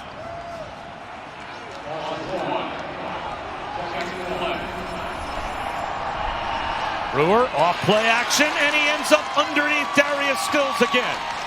Rocky, that was the pair, Dante and Darius Stills, that we thought could be the big factor in this game, and they have been. Well, there's no question. I caught up with a very frustrated Dave Aranda heading into halftime. He said, we got to find a way to run the ball. But I would add the biggest issue they are having is their front three. Guard, center guard, not doing a good job handling the Stills brothers and establishing that line of scrimmage. It's got to change. Well, the Stills brothers last season combined for 26 tackles for loss and 14 sacks. And Darius Stills with another sack there. 3rd and 21. Brewer, high throw, well short of the sticks. Jake Long with the stop on Tyquan Thornton. So negative plays, creates 4th down, creates a punt. Kind of a repeat of the first half for Baylor. A good play, and then you hurt yourself by either a penalty or, to your point, Bob, a negative play. Credit West Virginia. The Stills brothers have been dominant. But there's got to be something for Baylor's offense, that settles them in and maybe start getting the ball out on the perimeter, minimize 55 and 56's impact. Passing power. Good kick. Alex Sinkfield forced into a fair catch at his own 15-yard line. Time for our Aflac trivia question.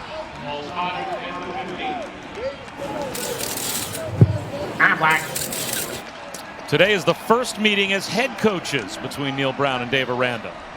When was their last meeting? I mean, very open-ended question. They could have kicked it and gotten dinner. Yeah, that's exactly. On the football field? Last Wednesday, when they went out for pizza together, was their last meeting. That'll be the answer. I love pizza. Special teams changes field position for Baylor. Can their defense make it stand up? Flags down. It'll be 1st and 15. As it looks like West Virginia will cost themselves 5.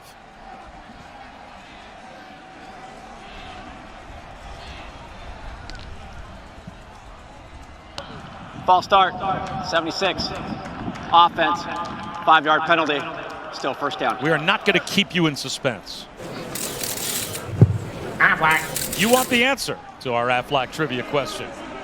The last meeting between Neil Brown and Dave Aranda, as this is the first meeting as head coaches back in 2017 when Troy upset LSU. I was going to guess that. Yeah, I know you were. Diggy to Letty Brown. Season turned out okay for LSU. You know, and I would say overall the way the program then seemed to, like the trajectory of the program seemed to be okay last year. Yeah, rumor has it they had a successful season. They weren't bad. I think. Well, they've got an injured Mountaineer as Bryson Mays is Timeout down, on the so field. we'll step aside. That is pending the outcome of further COVID testing for both programs because, you know, Tennessee and their game as Letty Brown picks up 3 or 4 yards. Dan Orlovsky, that game was also going to be postponed just a couple of days, but then further testing with Tennessee resulted in that game being bumped with Baltimore to week 7. So we'll see if the game gets played on Tuesday, but your reaction when you heard the news about Cam Newton and now the trickle-down effect? Yeah, I mean, paramount to keep player safety and coach safety. Anybody in those organizations' safety at the forefront. Also understanding that this season for college football for the NFL was going to be about being nimble, adjusting, understanding that not everything's going to be perfect. And I'm hopeful that the NFL has their protocols in place to kind of handle everything that's getting thrown at them. Nagy on 3rd down. And about a yard short, Winston Wright will be stopped. Now, we've got other sports that have operated in a bubble. And MLB is going to go to a postseason bubble now that the wild card round is done. Would you think about putting the NFL in a bubble, and can you do that during the regular season? Yes, because the reality is if you don't, can we pull off the season? I've been saying it for months. It takes every team in the NFL about $15 million for the season to bubble up their organization, about 150 people, players, coaches, front office, and everything. You can do that. Your annual income is about $250 million. As an NFL organization, right? And so if it costs you $15, $20 million to bubble up and pull it off, it's challenging, and you've got to be willing to spend time away from your family for that long. But if it's the best chance to pull off this season and earn your salary as a player, then I think the NFL would be all for it. And I think a great majority of the players would be as well. We've got a flag thrown on the punt. There's no foul for illegal substitution by the kicking team. The player running off was the 11th man. So it will be Baylor football with pretty good field position. Now, I'll play devil's advocate. Yep. I don't think it's necessary to bubble up the NFL. Just by virtue of the nature of football, you're kind of already in a bubble. As long as you go home and go to the facility, it's kind of a 7 in the morning till 4 o'clock in the afternoon job. Yes. And when you go on the road 8 times a year in the NFL, you're gone for a night. You go from the bus to the plane to your hotel, to the bus, to the game, to the plane. I mean, it's not like baseball where you're in multiple cities traveling for a week, 10 days at a time. I could certainly understand why you'd get more positives in baseball as Lovett picks up a yard. I would think that you may not want to overreact to what is still a very small percentage of positives in a very big league with a lot of personnel. I mean, the NFL through training camp of the first couple of weeks of the season, were extraordinarily successful in keeping testing numbers down. The only two caveats I would put into that are the reason why they were successful in training camp, because it is a bubble. You stay with your team and you don't go home. And that would be the issue for me is, yes, if you go to the facility and home, it's great. But I've got a wife. We've got children. We're all going to grocery store, the pharmacy. My kids go to school. So it may not be me being reckless outside at a restaurant. It might just be that the rest of my family is still going and living their lives, so to speak, and doing the necessary things. So that's why the bubble would protect that potential interaction between my family and I. Big play for Baylor here. 3rd down and 5 at midfield. Brewer tripped up behind the line. He goes down again. Well, his escapability has not fooled the front 7 so far, and particularly the defensive line for West Virginia. The freshman Akeem Mesidor gets the sack. Yeah, Mesidor just splits the guard and the tackle. Effort. True freshman come through, shove that guard out of the way, and continue to go, just trip Brewer up. You know, okay, we got the Stills brothers. Maybe we could block them up. And then Mesidor comes in, a true freshman from Ottawa, and he's the one that takes down Brewer. Sinkfield, fair catch at his own 22-yard line. 7-7 in the 3rd. Tied at 7, 3rd quarter between West Virginia and Baylor. Now what will happen between the hedges tonight? We'll find out. College football primetime between Auburn and Georgia, presented by PlayStation 5 at 7:30 Eastern on ESPN. That brings us to the All-State Playoff predictor and how important this game is for the college football playoff hopes of both the Dogs and Tigers. Auburn wins it. They're close to 30% to make the playoff. Georgia just slightly below that, but you can see with a loss, it makes them both, at least in our predictor, a long shot to make the college football playoff. And notable as well, the committee decides that the first rankings release is not going to come until November 24th. That's about a month later than normal. And Dan, it certainly makes sense with what has happened this season in college football and how things have been delayed. They're going to give themselves a little bit more of a sample size before they start putting out some rankings. And that seems like the wise move. Yeah, give yourself a little cushion for the unknown, right? For the potential for the necessary adjustments that might happen given the state of COVID football in 2020. First drive of the game for West Virginia was 15 plays, 70 yards, and a touchdown. 7 possessions since. They have generated 103 total yards. A lot of it is self-induced mistakes. A lot of it is drops. We just saw a 1st down drop right there. Getting behind the chains. You're not built to play in 2nd and 10 football.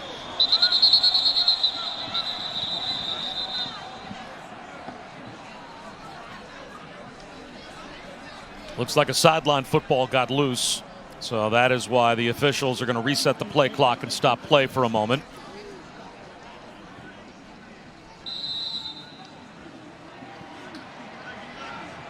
Tied at 7.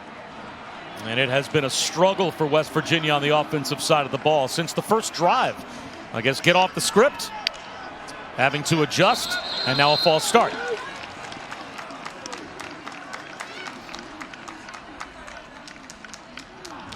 False start, number 50, offense, 5-yard penalty, still 2nd down. Came onto the game today and we said one of the things that Jarrett Doege needed to do was take ownership of this offense. It is needed in this moment right now. As a quarterback, your team has been struggling. You just come out and you go drop. The play gets blown dead for something and a false start by your redshirt freshman tackle. This is the moment where you rally everybody together, take a deep breath, focus on my voice, and take command of your football team.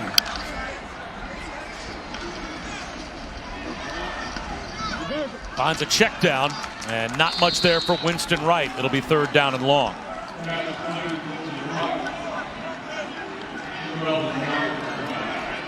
Well, Neil Brown told us Jarrett Doege, quite frankly, did not play well enough last week. We need him to be better this week. And he swings one to Sinkfield, but Sinkfield's got no chance to get anywhere near the 1st down marker as he's brought down by Jalen Petrie after a game of only 3.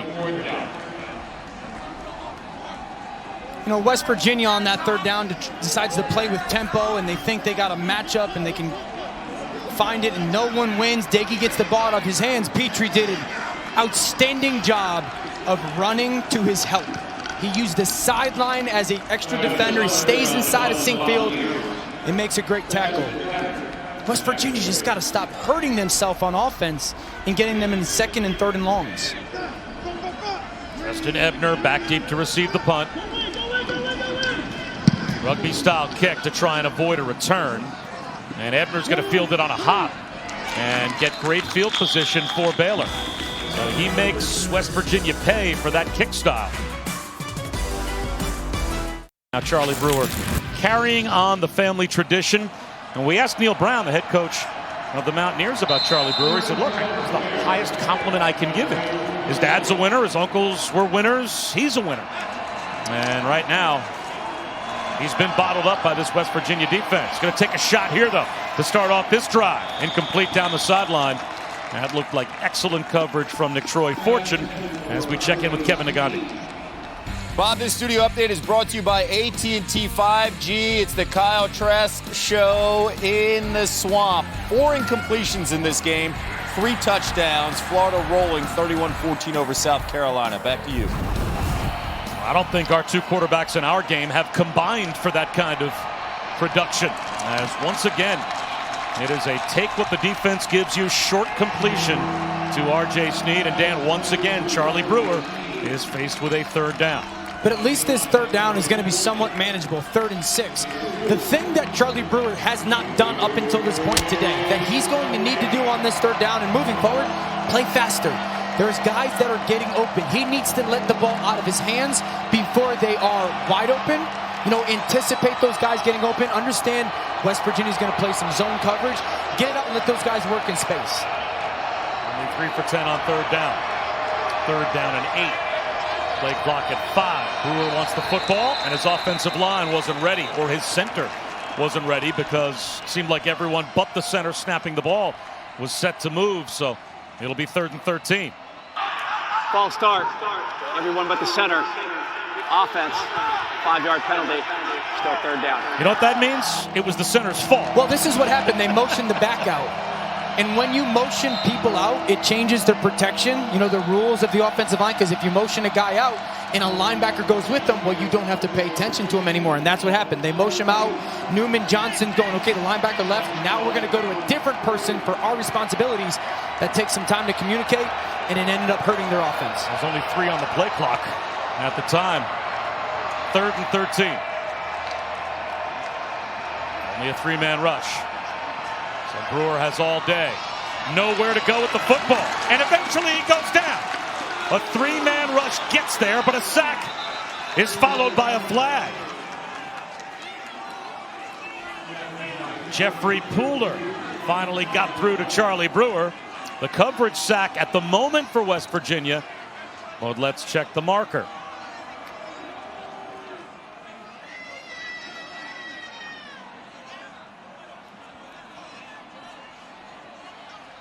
There is no foul for unsportsmanlike conduct on the defense.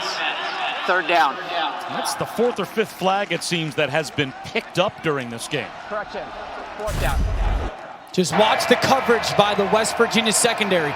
Tell me if you see somebody open for Baylor. Nope. Lockdown, scramble, plaster when the quarterback moves. Just outstanding all-11 defensive play by West Virginia. No one there for Charlie Brewer. He can't escape the West Virginia rush. Isaac Power gets it away. Another fair catch called for and made by Sinkfield. Let's take a look at this week's college football rankings, brought to you by Capital One. And we are all anxiously awaiting the return of Big Ten football as well, because Ohio State and Penn State, they are back as a part of the AP Top 25, and they're both in the top 10. Miami with the week off as well. But Clemson tonight, they'll take on Virginia over on the ACC network. And the big one, of course, number 4 against number 7 at 7:30 Eastern on ESPN. Georgia, Auburn. That's certainly the game of the week. I think we'll learn a lot about some SEC teams today. You know, even Alabama playing A&M. Jimbo will do a good job of calling. Well, Alabama's defense was such a weakness last year, calling plays against attacking them, and then Auburn, Georgia, like, who's for real? We think both teams are really good, but this is a year of unknown. Can Georgia score enough points? Will Bo Nix take a huge jump forward in his second season? Letty Brown picked up 11, and he is late getting off the field. I really think for West Virginia offensively right now, and their play caller, Jared Parker, this is about discipline. Can you be disciplined enough? You talked about your identity, wanting to run the, show me the discipline of just continuing to go, we're going to run the football, and not get too greedy with your pass game. Actually marked him down after a gain of 9, so now Sinkfield gets outside, picks up the first down and more. Sinkfield down the sideline. Back-to-back big running plays for West Virginia, and they're in business. Watch the movement. 13, Sam James, great block. Sinkfield, just really good vision. Bounce, cut outside. Stay disciplined in this run game if you're West Virginia. Let's check in with Rocky. Yeah, guys, one thing Baylor's defense does so well is leveraging the football. They know who's inside, who's outside, so they have confidence they can play fast. They did not do it on that play. That's what sprung it. Well, they did it here. William Bradley King in run support down the line. Wraps up Sinkfield, no gain on first down.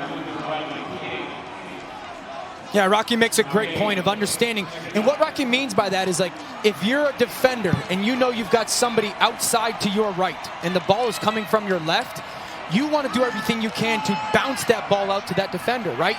You make sure you hit it with the correct shoulder. You would hit it with your right shoulder, force the ball to go to your buddy. You got to know exactly where everybody is to make sure you're hitting the blocker or forcing the ball with the correct shoulder. That's interesting. That's the opposite to a certain extent of what some of us were taught when we played Little League football. Is it's second down and 10.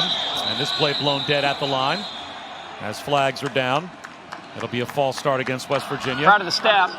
False start, number 13. Offense, 5-yard penalty. Still second down. You know, when you play little kid football, you're always taught if you're the outside guy, get up the field and force it inside. Get up the field and force it inside, back to the help. But at this level, when you know where your teammates are and the style of defense you're playing, sometimes you're saying it's better to leverage and bounce it outside to the pursuit. And the type of play you're getting. You know, this stretch run game that West Virginia wants to do, you just want to continue to make them run to the sideline where those defenders are. Everybody's got to play their part. And the thing you have to do, Dan, is it changes every coverage. In cover 3, you got to be outside in that, you know, with inside. Cover 2, it changes. That's why his players got to be smart. You can't just be running around out there. You got to know from coverage to coverage who's outside, who's inside. Then you can play fast. I like just running around. I found that to be a more enjoyable. Might be a reason why it never worked, bud. 3rd and 7. Blitz coming. Dagey finds a man in the flat. It's Sinkfield. He's got a first down. Run out by Dylan Doyle. Perfect example of taking advantage of Baylor's aggressiveness. 44, Doyle. He's reading the back. He thinks he's blocking. He comes up, and then Sinkfield just sneaks right behind him. Easy play call and throw for Jared Dagey. That's beautiful. Understanding what the defense's identity is by Jared Parker, the play caller for West Virginia, and execution. Sinkfield's made some big plays on this drive after Letty Brown limped off the field.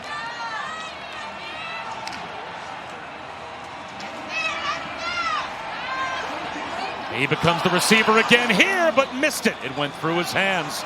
And the tipped ball almost found its way to Terrell Bernard, who always seems to be around the football. Thought Dagey could have had the corner route if he just hung in the pocket for a second more, not even a half a second more, and just anticipated that out route. Left the pocket a little early, and the ball sails on him. It's the first time we've seen Dagey, though, in some rhythm, it seems, since the opening drive of the game. Really, the whole offense. I think this is a perfect time for screen pass because of Baylor's aggression. They show blitz. Letty Brown gets back on the field, takes the handoff, and picks up 7.5, 8 yards. That puts West Virginia in the red zone, and that will take us inside of 3 minutes to go in the 3rd. You know, early on in this game, we saw West Virginia have some success with a trap type of run where it's a quick hitting downhill, pull a guard, and you try to just kick out an upfield defender. I feel this is a really good situation for it. 3rd and 3, you're probably going to get some form of man coverage, aggressive linebackers and defensive line. I want to see if you can punch a quick trap between that center and guard. Timeout called.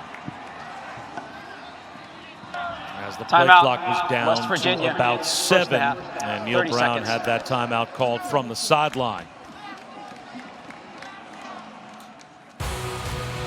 Later on tonight, UFC Fight Night from Fight Island in Abu Dhabi.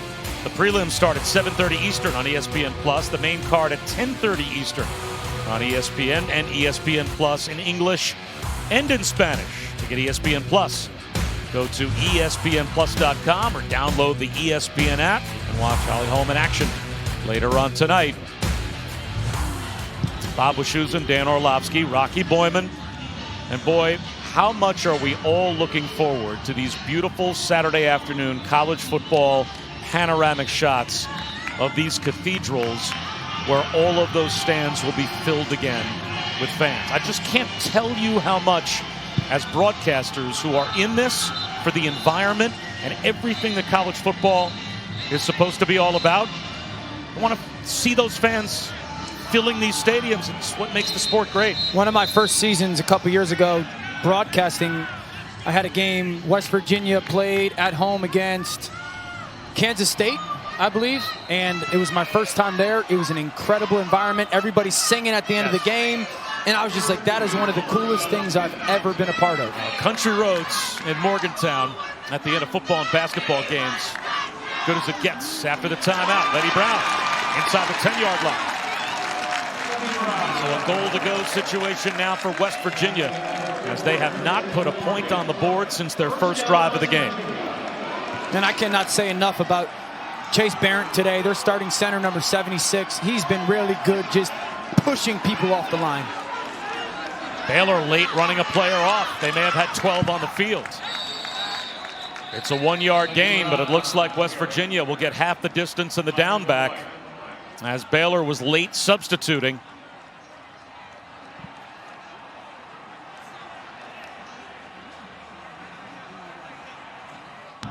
Illegal substitution. Defense. 5-yard penalty from the previous spot. Still first down. You'll see him running off right here. That 12th man trying to get off the field. Ball's going to get snapped. You got to get your whole body off the field. Every part of your body's got to be into the white, not there. I think this is an outstanding opportunity for play action pass for West Virginia. Daggy. Incomplete.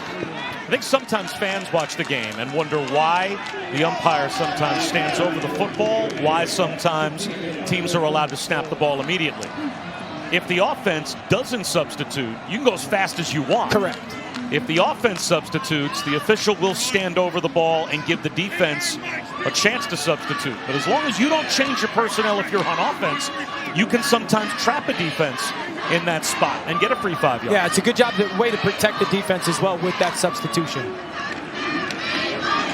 Letty Brown looking for the goal line. He's a yard short. Christian Morgan saved a touchdown, 3rd down and goal inside the 1.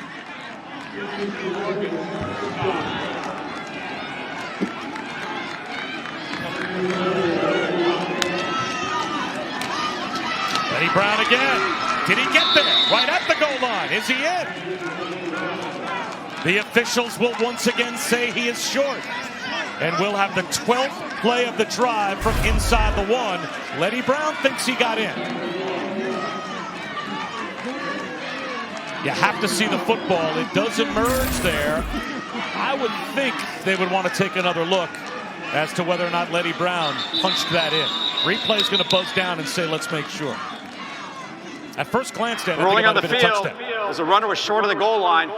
Previous play is under further review. This might turn out to be a really good review for West Virginia. He might have gotten in.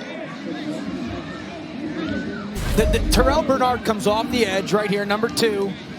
And you're going to see Letty Bernard turn to him, right? Turn, and then where's the football right there? He turns his body sideways, and he's not down, and then reaches the ball out. Not down, and the ball's out. I think that's a touchdown. That ball's in his left hand, right? You see that extended. He's got where the white sleeve is over his elbow. That ball's going to get extended. Watch the left arm come through. When he turns sideways, he's not down. That's a touchdown. Yeah, I think it's really close. I think he made it. I think the extension with the football by Letty Brown gets him in. That left knee looked to stay off the ground.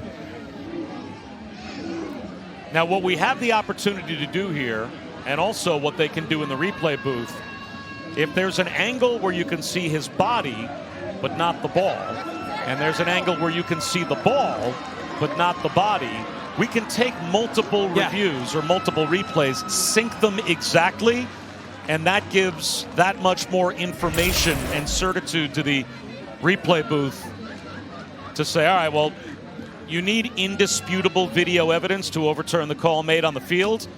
If you don't get it from one angle, but by combining the angles, you see what you need to see, and syncing those replays up sometimes makes the difference. I think it's a touchdown. I think once you see the kind of the pile, but then you see the ball get extended over the goal line, and it looks like his left knee is still just above the turf.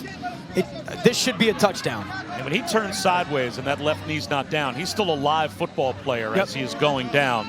As long as an elbow or a wrist doesn't go down, and that's holding the football, I think it breaks the pylon or the plane, and it's a touchdown. After review, the ball broke the plane of the goal line before the runner's knee was down. Touchdown. The game clock operator, please put 137 on the game clock. 137. So Letty Brown with his third rushing touchdown of the season and the 8th of his career. And that's an 11-play touchdown drive after a 15-play touchdown drive for West Virginia to start the game, and a whole lot of ineffective football in between those two drives, but they persevere. And Evan Staley tacks on the point after, and it's a 14-7 lead. A lot of not hurting yourself. You know, first of all, Sinkfield with a great jump cut, nice block by Sam James on the outside. Good job by Daggy getting the ball out of his hands on third down, again using Sinkfield and Baylor's aggression out of them, and then Letty Brown just finishing. We talked about it early in this game, him being a physical back, someone that takes running with the football personal. The discipline by their play calling, that if you're Neil Brown, you're pointing to that drive and going, that's who we are, and that's who we need to be moving forward. It's the 9th all-time meeting between these two teams. And Baylor has never won in Morgantown. This is their 5th trip to Morgantown, and they are 0-4 in the previous 4 trips. And now they have to come from behind here in the second half to see if they can get their first win at West Virginia. That's a very dangerous return man, though. Preston Ebner scored twice last week on kick returns to go along with a rushing touchdown and a receiving touchdown. Love it back to receive potentially as well.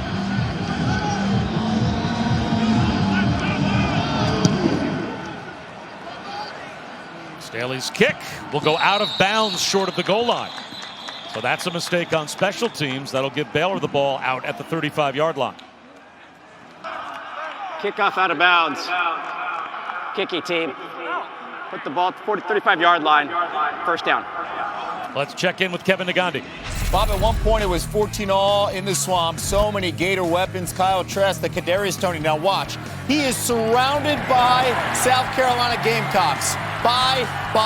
57 yards to the house. 38-17 Florida on ESPN to start the fourth quarter. And Texas just scored on a 4th and 2. It's now 21-20 in Austin against TCU. All right, Kevin. Well, Baylor would love just a little dose of that Florida offense now, as this is their 4th second-half possession. They've only got 1 first down. And just about throwing an interception is Charlie Brewer. There is a flag down. Tony Fields lurking in coverage. Holding, number 61. Offense, 10-yard penalty from the previous spot. Still first down. Boy, Rocky, another penalty against Baylor, going from bad to worse for this Baylor offense. David Rand, I'm telling my quarterback, Charlie Brewer, to use his legs. Down here on field level, I see the open rush lanes. West Virginia's secondary doing a great job in coverage. Their eyeballs are on their wide receiver. Get them off, create some momentum, make some plays with your legs, Charlie Brewer. Now they try the tunnel screen here, and that goes nowhere. That's quickly diagnosed. So now, after the penalty and a 0 play, basically on first down, second down and 19.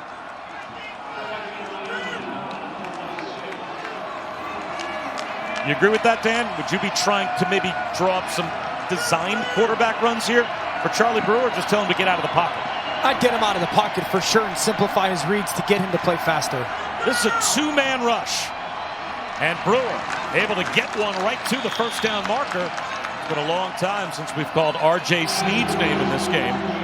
And he's a yard shy of the first down. Great job by Brewer there of using his eyes to get the corner to jump up and then getting that 7 cut, that corner route going towards the sideline. Third down and 1. Snap it quickly. And on a keeper, there's Brewer. Designed quarterback run for the first down. I think for Larry Fedora and the play calling right now for Baylor, you got to understand your offensive line is playing poor. That's just through 3 quarters. That's what's happening today. You're going against a dominant defensive line. Ball has to come out. You've got to get the ball to the perimeter. Get your quarterback on the move. Quick game, screens, spread the defensive out, and not need 5 blocks. Maybe just you need 2 or 3. 4-man rush, good protection. Brewer into traffic. And that's knocked away. It'll be second down and 10. Good coverage from Drayshawn Miller. Look, I don't think you can play your traditional drop-back football game right now. You know, I've seen this happen before where play callers are a little handcuffed. Man, our offensive line isn't playing good. The defensive line is being dominant. You've got to get creative. You've got to use some confusion, get people on the perimeter, and get the ball out quickly. 4-man rush on what might be the final play of the quarter. And it will be as Sneed picks up 4. So a third down coming for Baylor when we start the fourth quarter. Mountaineers on top by 7. A 7-point game as we start the fourth quarter with our Pacific Life game summary. And it's rare when the team that's down has 3 takeaways, Dan, but that's the story with Baylor. They have not been able to get their offense going despite those 3 takeaways. I often say turnovers matter, but what you do when you get the turnover matters the most. And they just haven't been able to capitalize on any of the ones that they've created. And it's really because the offensive line isn't playing good enough. The receivers on the outside aren't separating. And West Virginia's defensive line has been completely dominant. I love the empty set right here, but Charlie Brewer's got to get this ball out of his hands in between the hashes. Big third down to start the fourth quarter for Brewer. First down catch for Josh Fleeks. I think those are the matchups. You got to work inside the numbers, inside the hashes with those receivers that are trying to get match coverage, almost like man-to-man underneath by West Virginia. Let those guys set the defender and win either out or in. A handoff to Ebner. And Treston Ebner brought down right at the first down line of scrimmage. So it will be second down and 10. Again, Akeem Mesidor, the true freshman, in on the tackle right along the line. I'd like to see Baylor get into that formation where they see the 3 receivers up top to your screen right now. I'd like to see them do that, but then try to work down to the field where there's a ton more space. Mountaineers show blitz. They will rush 5. That throw from Charlie Brewer may have been picked off. Drayshawn Miller, he's got it. Did he stay in bounds? It sure looks like he did. West Virginia may have gotten their takeaway on defense. Rolling on the field, interception. West Virginia, first down. Good zone defenders. Good zone defenders. I want everyone to watch Drayshawn Miller. He is going to play in between. These 2 receivers are going to go vertical, vertical, vertical. Watch him play with vision. To the quarterback, play in between, pass one off, ball comes out of the quarterback's hands, and see that wheel route coming up the sideline. Great job of midpointing. That's called midpointing by those corners. See him on the right side? He lets that post go, reads the quarterback, vision to him, and picks that ball off. So West Virginia back to the offense with a jet sweep to Sam James. Is that something that defensive coordinators might call a trap coverage, where you're trying to bait the quarterback into that throw? No, so when zone defenders, if you have a pass rush that you believe in, you can get those guys to play off in coverage, and you teach them to play with vision through the receiver to the quarterback, because they know the ball is going to come out sooner or later because the rush is so good. Here's a handoff to Letty Brown. He's about a yard shy of the first down, Rocky. Bob, to your point about zone coverage there, I was always taught in zone defense, you read the front shoulder of the quarterback, and then as soon as the hands break, your foot goes in the ground, and you break on the ball. Excellent vision on the quarterback, not on the man, and then he saw those hands break, foot in the ground, interception. Yeah, and in the midpointing, playing in between those two receivers, the quarterback sees it as one guy covering two, and you don't want to let that ball go, and you anticipate that post is going to take that zone defender away, and it doesn't, and he just falls off. Asante Samuel was one of the best ever at playing zone coverage, because he was able to do all that and keep his vision to the quarterback. Jalen Petrie with a tackle for loss on third down will get Baylor the ball back. But it sure looked to me like he was offsides. He was in a dead run, looked to be in the neutral zone when the ball was snapped. Did Baylor just get away with one? Well, no flag is thrown, so it's 4th down and 3.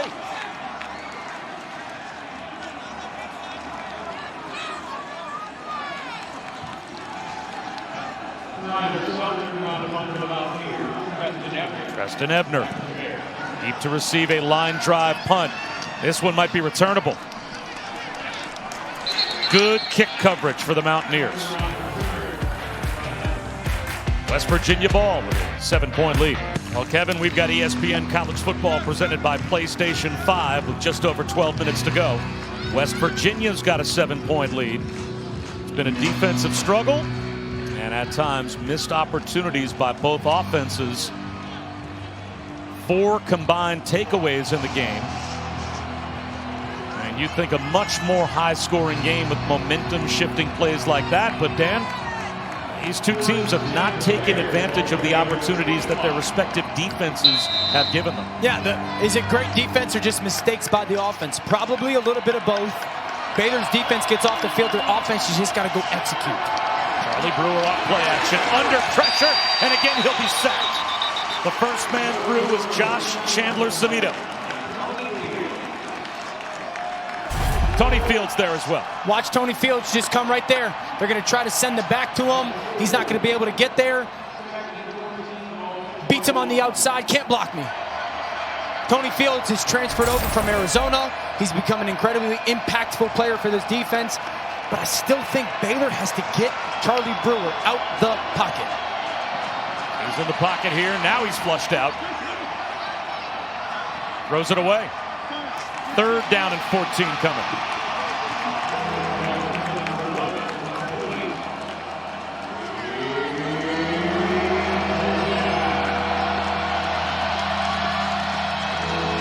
Charlie Brewer has been sacked 6 times, but for his career, you're talking about a quarterback that's closing in on 1,000 yards rushing.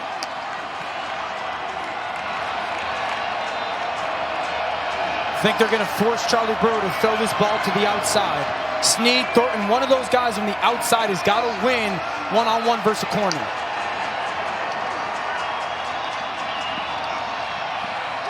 High throw incomplete, would have been well short of the line to gain, even if Tyquan Thornton had been able to come down with that pass. So 4th and 14, and the offensive struggles continue.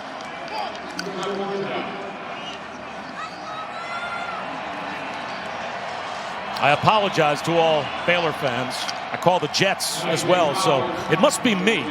I've got this impact on teams that wear green and white. Just doesn't look too good.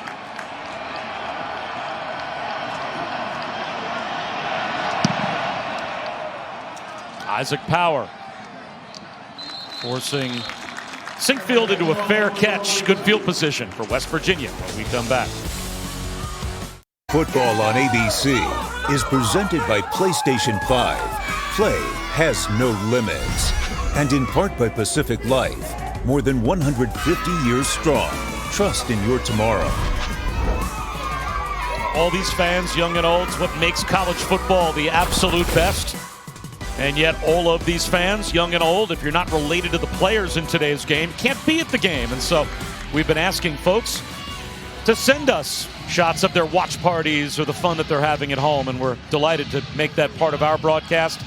Alongside Dan Orlovsky with Rocky Boyman as well. I'm Bob Wischusen. Morgantown, the site, 14-7 lead as the Mountaineers lead Baylor with 11:19 to go in the fourth quarter.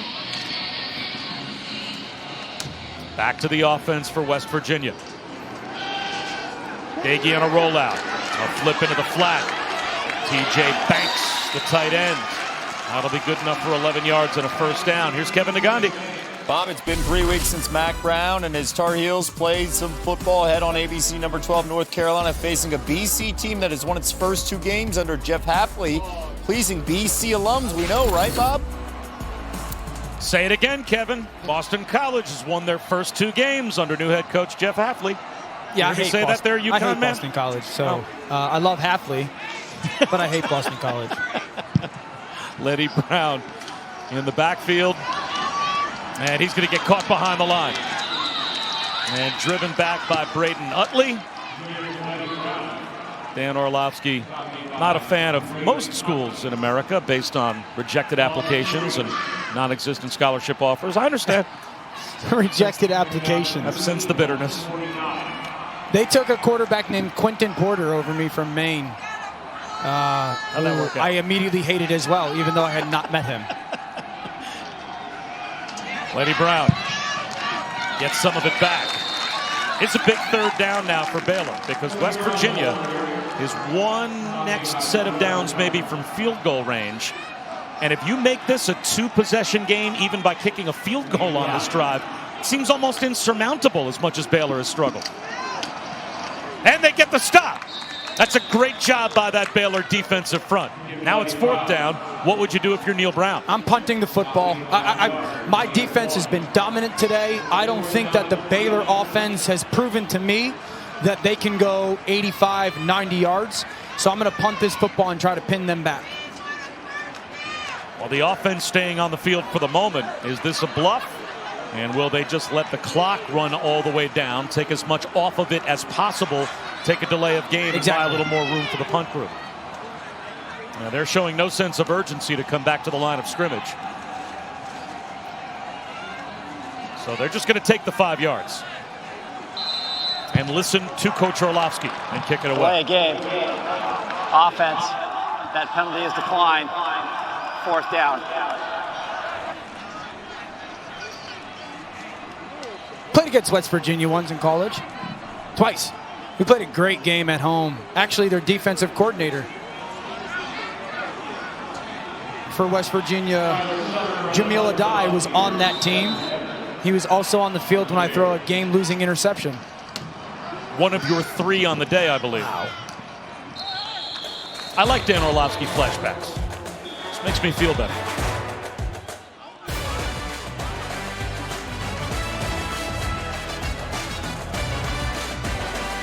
Delay the game between the Patriots and Chiefs until possibly Monday, but according to Adam Schefter, more likely Tuesday night. We talked earlier about just the overall impact of a name like that getting coronavirus and where life is in the NFL dealing with this virus. What about the impact on just that game? If you're Bill Belichick, who plays quarterback for you if Cam Newton can't? Yeah, I would play Brian Hoyer. He's got like 40 career starts. I'm not going to put Jarrett Stidham out there, who hasn't had reps in preseason. He's been hurt. I'm not going to put him out there in that big of a game and go, hey, go play. You know, Hoyer's been there. He's got the command. He knows that offense inside and out. I feel like he'll give us at least the best chance to maybe get the game into the second half, right? And so I'm not going to do that to my football team, nor am I going to do it to Jarrett Stidham. Play Brian Hoyer. 2nd down and 9 for Baylor. Down by 7 as we approach the midway point here in the 4th.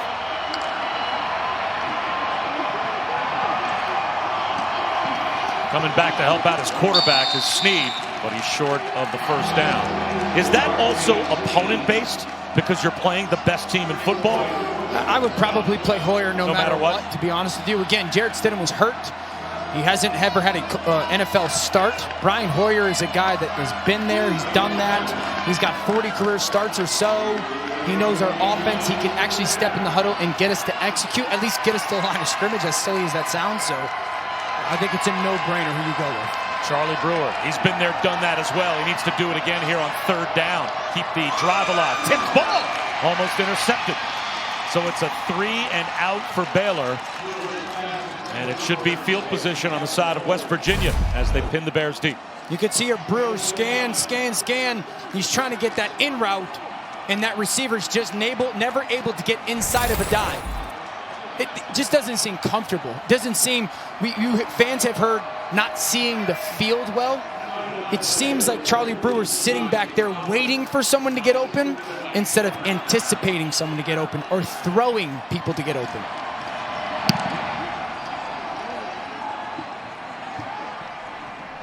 Very late. And a muff. A late fair catch signal from Sinfield, and his own man ran into him.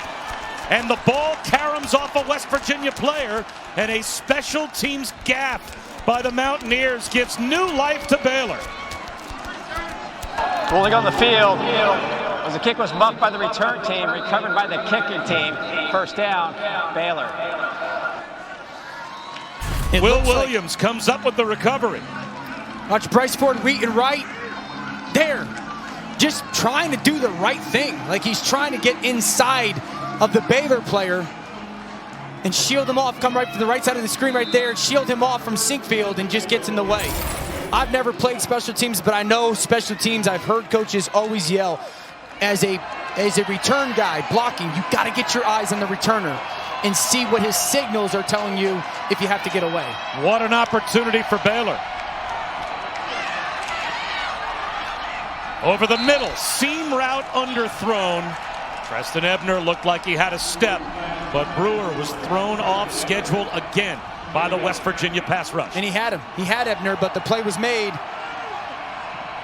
by Darius Stills. The pressure forces him to get Brewer to get up into the pocket, and he's not able to get enough on that throw. I don't like this formation, though. I don't like the condense. Spread out. Spread out. Let's get the ball outside. A design rollout for Brewer. Tipped ball incomplete. Into traffic again. Flag down. Laquan Thornton was the intended wide receiver.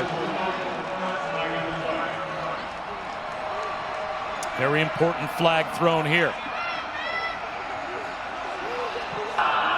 Pass interference, number 5. Defense, spot foul, automatic. First down. That's the third flag of the game on Drayshawn Miller.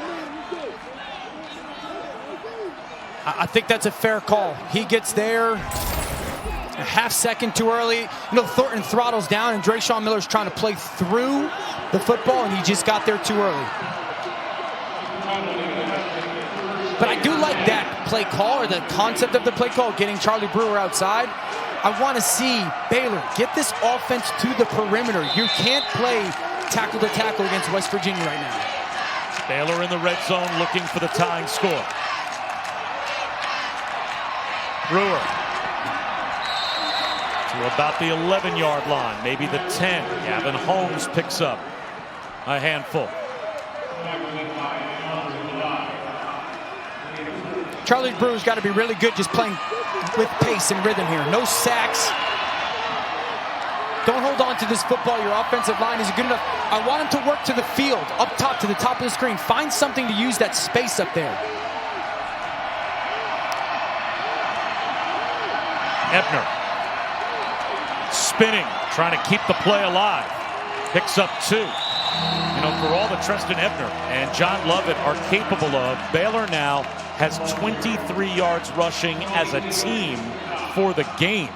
So that war at the line of scrimmage has been won all day by West Virginia, and it brings up a red zone third down. Yeah, you're thinking that West Virginia is going to play some zone coverage. It's what they've done a ton today, especially on third down. Baylor's in a bunch set. You're thinking crossers. Watch the bottom of the screen. This singled up receiver right there. Brewer, play action. Steps up, reverses field, gets it out to Ebner. He breaks a tackle. He's right at the first down line to gain. And it looks like they may mark him just a shade short. Oh, the nose of the football is literally touching the first down line. Great effort by Brewer, then Ebner to get out in the open field. Keep your balance. That left hand goes down to the ground. Keep your balance.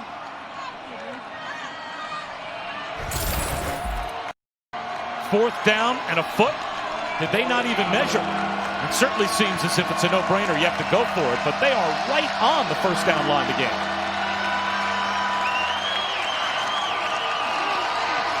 Love it, right up the middle. He's got the first down. First and goal for Baylor. Coming up on 5.5 minutes to go.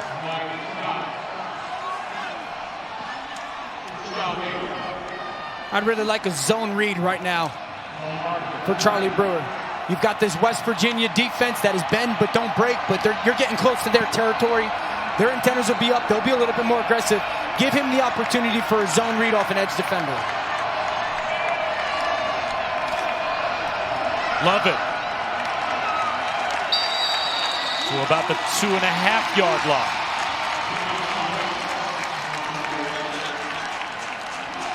Tony Fields, first there for West Virginia. And they mark him down right at the 3. Play action. Brewer, back of the end zone. Is that intercepted? It is! It's a touchback, Trayshawn Miller. A crushing interception. Thrown in the end zone by Charlie Brewer. Touchback, first down, West Virginia.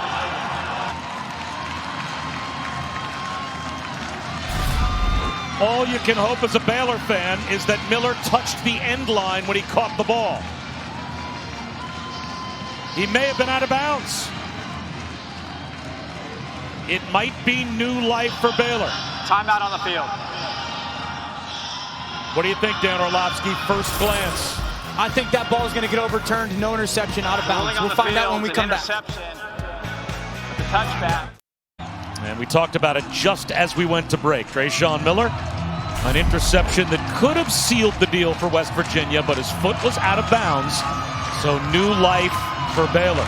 Third down and goal. They get the football back. And now Charlie Brewer has to have amnesia. Although it looks like Gary Bohannon is going to come in the game, and he's going to be a quarterback. Third down and goal. Bohannon in, now you're thinking quarterback run. You could even be thinking the old school Tim Tebow like quarterback run jump pass here to be aggressive on third down. So Charlie Brewer off the field for third down and goal. It is straight quarterback power. Bohannon looking for the goal line. He's going to be stood up at the 1.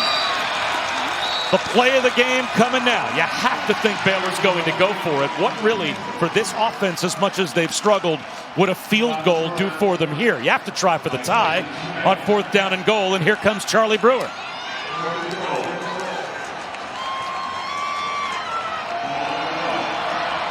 I think if I'm Baylor right now and Larry Fedora, I'm taking 2 receivers, and I'm going to put them stacked out next to each other, trying to get a pick play. Tell Charlie Brewer, if you love it, throw it. If not, we're also going to have a run game where we want to go downhill outside of our right side of our offensive line. Love it. Fourth and goal. At the goal line. Is he in? No signal. Did West Virginia get the goal line stuck? It looks like they did.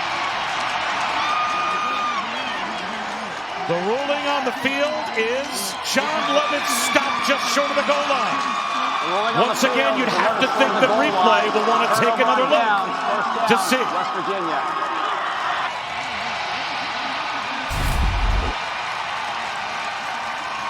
Can you see the football? Does it break the plane? Looks like a touchdown. Yeah. Boy, hard to see the football in that. Carry was short. The goal line. The previous play is under further review. It's a touchdown. He's on top of his own offensive lineman who's laying on the goal line. And again, we can sync these replays up. Let's see if this gives you a more definitive look. Ball's in his left hand. It's over the pylon now. Over the goal to go right now. That looks like a touchdown. Again, it has to be indisputable because of the ruling on the field.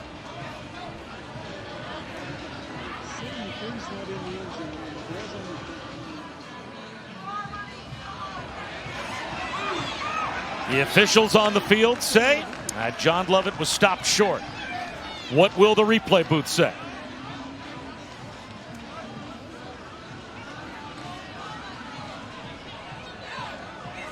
He's on top of number 73, Jake Burton. 73's upper body is in the end zone, and the ball is laying on his back.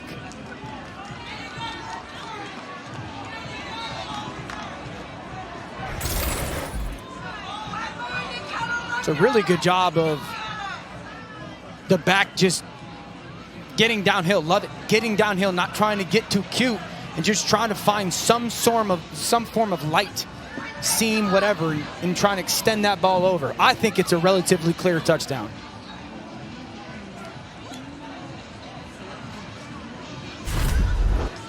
Well, to play devil's advocate, and I agree, all logic says you could see his whole upper body seems to be over the goal line. Yes. And he's got the football right on top, as you said, of Jake Burton.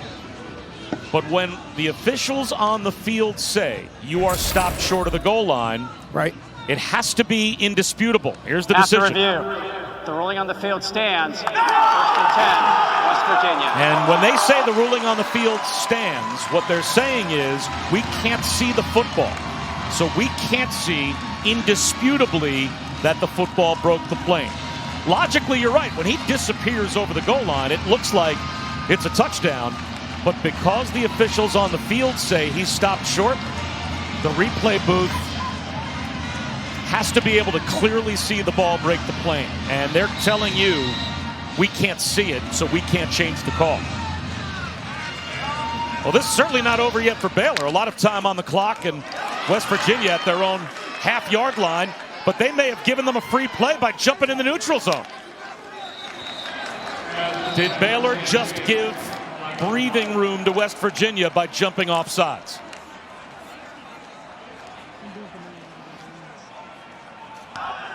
Offside, number 64, defense.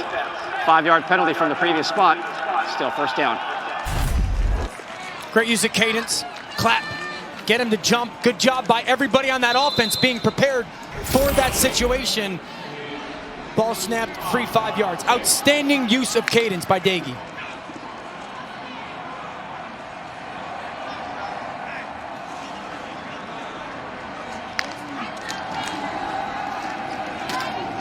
Baylor's defense going to sell out to stop the run now. And William Bradley King is there to limit that gain to about 2.5 yards, but with the free 5 yards on 1st down, makes it 2nd down and a long 2, close to 3. I think a lot of coordinators in this moment can try and get cute because, oh, they're going to sell out for the run. They know that that's what we want to do, and they try to, pass the ball or get a play action. I think you just stay committed to who you are. Run game. Your interior 3 have played really well today. This should be another run downhill for West Virginia. But on the ground with Letty Brown. Flag down. A couple of flags thrown right at the line of scrimmage.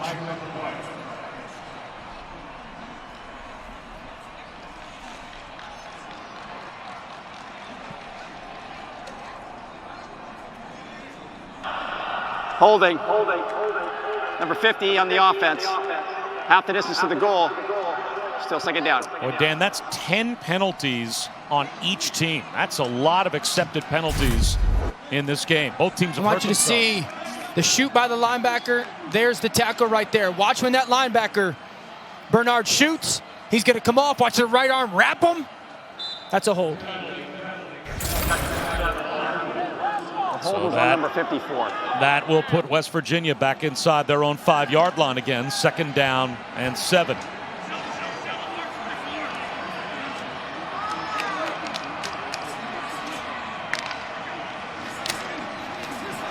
Pop pass. Sam James. He might have the 1st down. Well done by the Mountaineers. And now Baylor's going to have to start thinking about using their timeouts. It's really one of these RPOs. You put that bunch into the boundary, and he's just going to read Terrell Bernard when he puts that ball into the back's belly. Oh, Letty Brown. If he doesn't, if Bernard follows Letty Brown, we're going to kick that ball out to the bunch. We've got numbers. And if you're West Virginia and you're managing the clock right, and it seems that they are, you want to take this play clock down as far as you possibly can. Nagy, a veteran quarterback, snaps it with 3, and he's going to go down. And now you call timeout, I would think, if you're Baylor. Let's see if Dave Aranda does. Boy, very strange if now they call timeout. They let about 8 to 10 seconds come off the clock before spending that timeout. Timeout, Baylor, first of the half. Well, we have an opportunity. Let's check in with Kevin Nagandi. Please reset the game clock, 2 minutes, 13 seconds. Let's go to Austin. Sam Ehlinger finding Malcolm Epps, down by 5, not anymore. Touchdown there, and Texas just got a 2-point conversion, 29-26, less than 10 minutes to go. Got some games coming down to the wire, and ours has been low-scoring, defensive-oriented, and close all day. Bob Wischusen alongside Dan Orlovsky. Rocky Boyman as well, covering West Virginia and Baylor. A 1-score game, 2:13 remaining. And Baylor would love one last opportunity with the football. I think they're going to continue to be aggressive defensively, play man-to-man coverage on the outside, and definitely commit to stopping the run. Now, you got to make sure your defenders, you remind them, great eye discipline, right? You don't want to be caught doing something or looking somewhere you're not supposed to.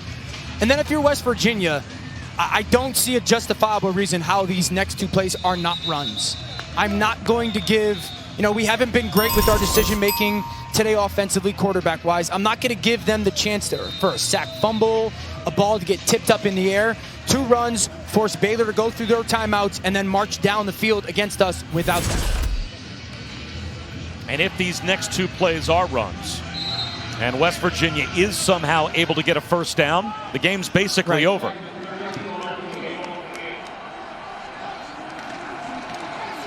There's Letty Brown. He'll submarine for 4 yards. And you have to think Baylor will call timeout number 2. And they will. Timeout, Baylor, second of the half, 30 seconds. Crucial 3rd down when we come back in 30 seconds. Would you throw the football here if you're the Mountaineers? I know you just said a moment ago this is nothing but runs and put it on your defense. But if you pick up a first down on this play, the game is all but over. If you want to tell me that I'm going to go with a play-action pass, and I'll tell Jared Daigle, like, if it's wide open, throw it to him. If not, you run, take it yourself, stay in bounds, and force that timeout, that's fine. But this should not be any form of a drop-back pass. It's a little pop pass forward to Winston Wright, and he'll come down short of the first down line to gain. So Baylor does get the stop. It looks like they will spend their final timeout. 2:02 to go, and again, we'll come back. Baylor's last chance with the football. And goal line stand. Baylor looked for the world like they may have had the equalizer touchdown. Replay didn't see it their way. But their defense goes out and does the job and gets the stop. So now it will be one last opportunity for Baylor with the football to try and force overtime. What kind of field position will they get? Preston Ebner back to receive the punt. Fair catch. Good field position at the 41-yard line is the answer. But Dan, this goal line stand, credited to the West Virginia defense, may have saved the game for them. Initially thought it was a turnover. That gets overruled. They bring in the backup quarterback, Gary Bohannon, quarterback run. Great stop by West Virginia. And then they try to get downhill in their run game, and they make the stop. It's a bang-bang, super close call. I surely thought it was a touchdown. I was wrong in the eyes of the officials, but a great job by West Virginia's defense of bowing up. And that's how they're going to play this 2-minute drill. They're going to dare Charlie Brewer, take completions, take completions. We're not going to give the ball over our head early in this 2-minute drive. 4-man rush. And that first opportunity goes right through the hands of Gavin Holmes. Maybe some alligator arms there from Gavin Holmes as Josh Chandler-Samito was lurking and was ready to deliver a big hit. I think they got to cut the field in half for Charlie Brewer right now. Hey, you're going to work to the right or you're strictly going to work to the left. 1 to 2, get the ball out and get completions. Make sure that we're getting positive plays. We've got plenty of time with the minute 51. Brewer extending the play. 3rd down and 10.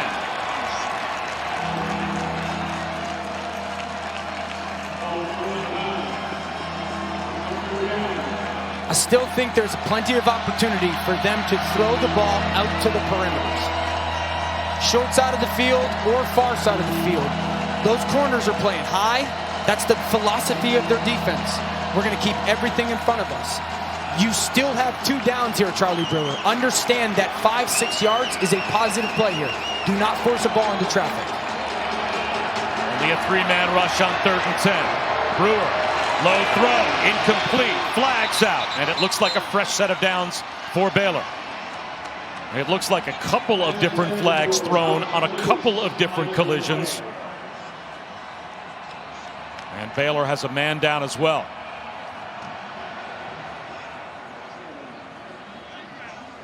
So it looks like this will keep the game alive for Baylor. And as you may have just seen, 7 times over the last couple of years, Charlie Brewer has in the 4th quarter led a drive to either tie or take the lead, and Baylor was able to come up ultimately with a win in all 7 of those games. And boy, R.J. Sneed, he is just about out on his feet. So Personal one of those foul, collisions is a big one. Number 1, defense. 15-yard penalty from the previous spot. Automatic 1st down. Wow, so Tony Fields lays out R.J. Sneed, and it's a 15-yard penalty. Just watch Tony Fields here. This is him right here. Sneed's coming this way. He's playing a robber, low hole player, searching up shallow crosses. How is that not targeting? They just called that a 15-yard foul. And to me, that is crown of the helmet. That is a launch. That is a player that's a blindside receiver. Correct. So that's forcible contact to the head or neck area. I would think Tony Fields should be out of the game.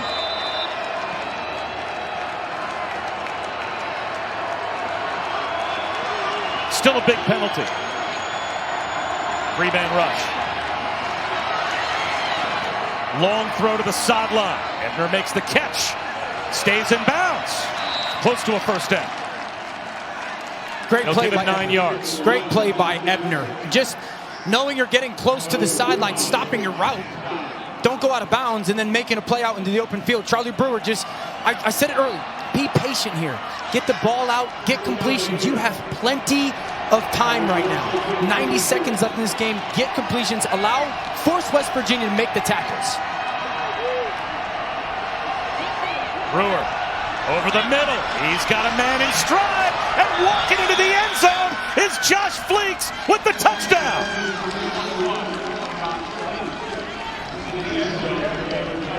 An extra point away from a tie for Baylor. There is a flag down.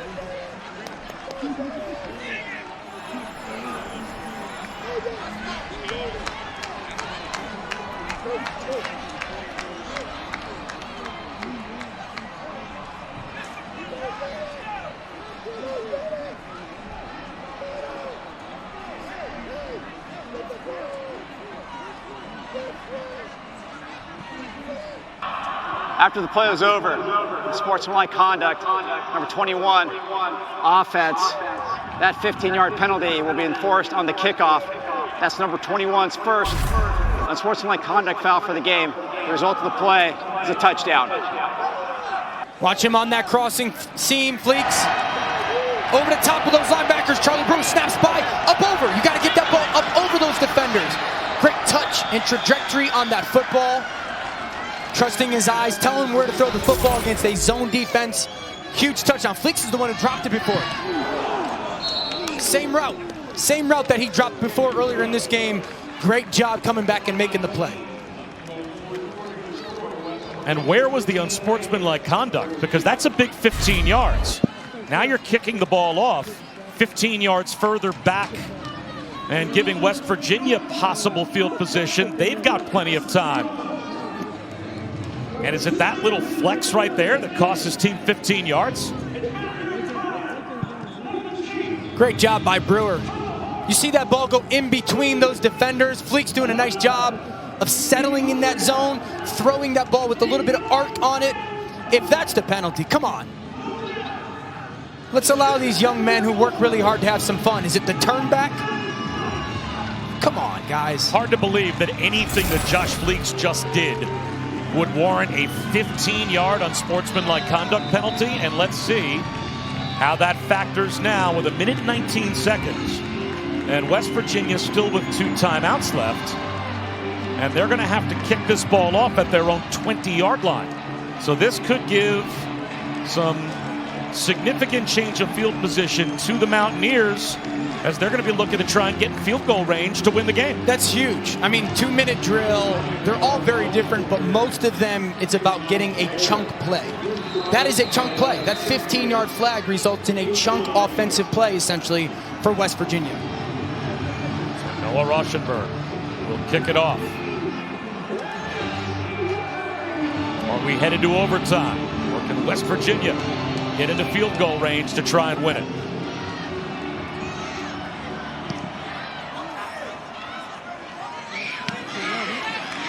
From the 11-yard line, Winston Wright. And it turns out to be a big call. All the way out to the 40-yard line to start this drive for West Virginia after we check in with Kevin Nagandi. Well, I want to remind our audience in action in Chestnut Hill right now, matchups of undefeateds number 12 North Carolina facing Boston College. That game on ESPN News. When we have a final in Morgantown, it'll be our game on ABC. By the way, Bob, Booger flexes on every cut-in. No flags in our studio. And understandably so. We encourage that on our end. What? The flexing during every cut. From Booger? Absolutely. Man. If I have to hear it, it's probably because all the Peloton that he does. There we go. He flexes on me on the golf course, or at least attempts to. Jared Dagey trying to win it. Jet sweep. Winston Wright.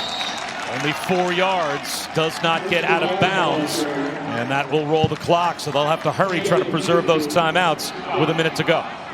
The big thing is knowing where you need to get to offensively. How many yards do you need to at least have that field goal attempt?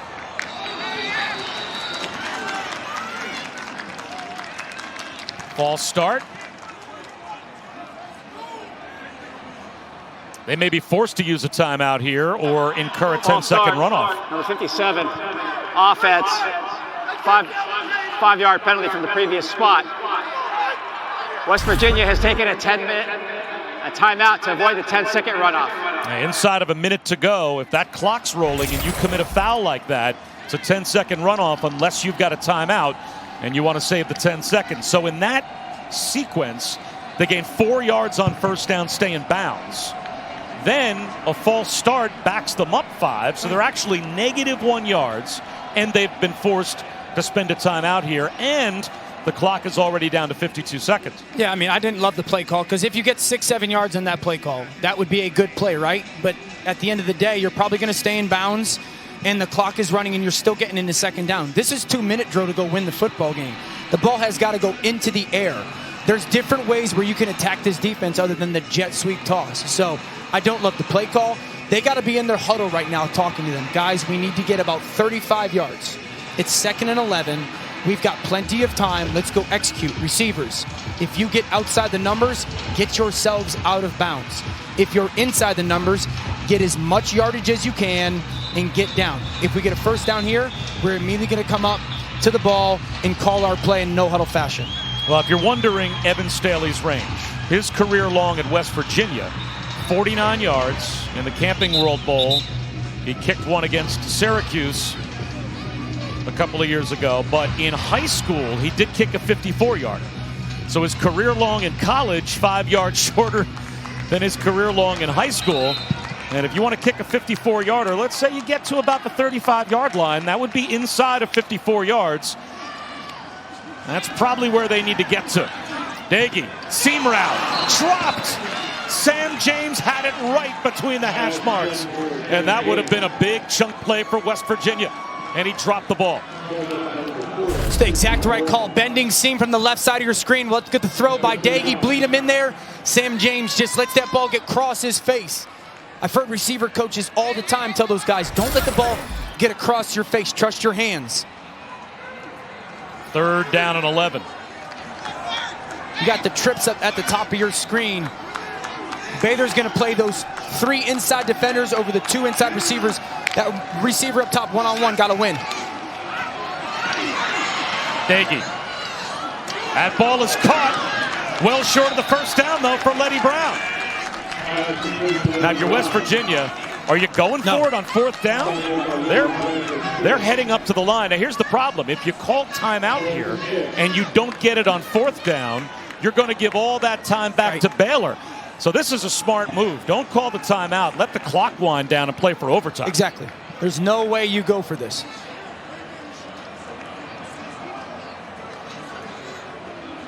And Neil Brown is not going to give Baylor another chance with the football.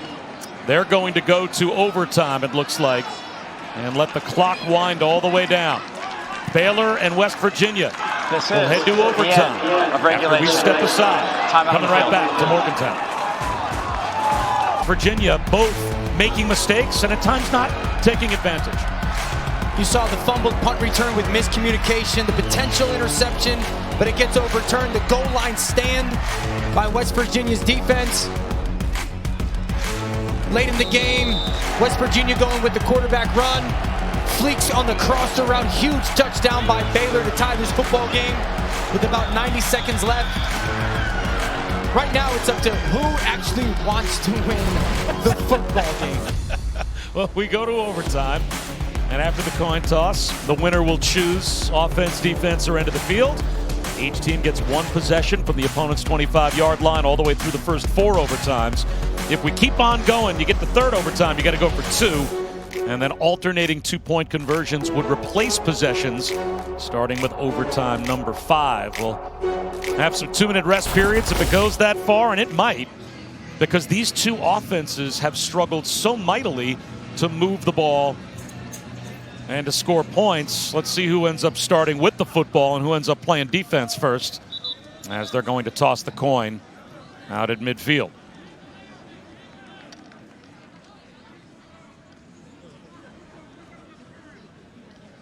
Gentlemen, great game.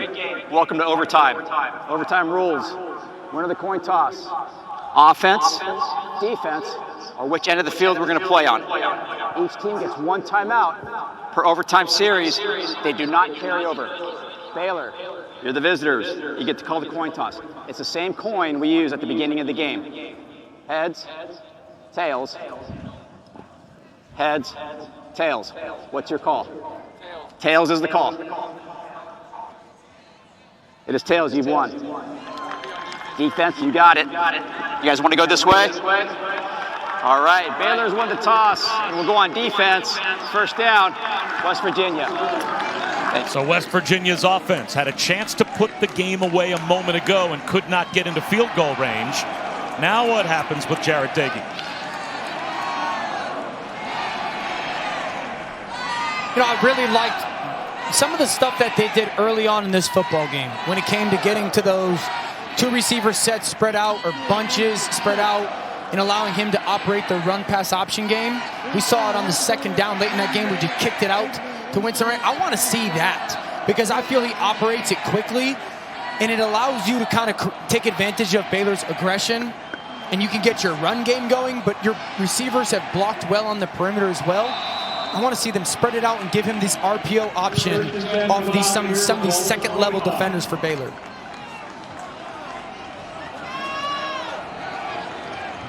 Letty Brown empties the backfield. Dagey wants to set up the screen. That is blown up by Terrell Bernard before it ever gets started. Well, he saw that one coming from a mile away.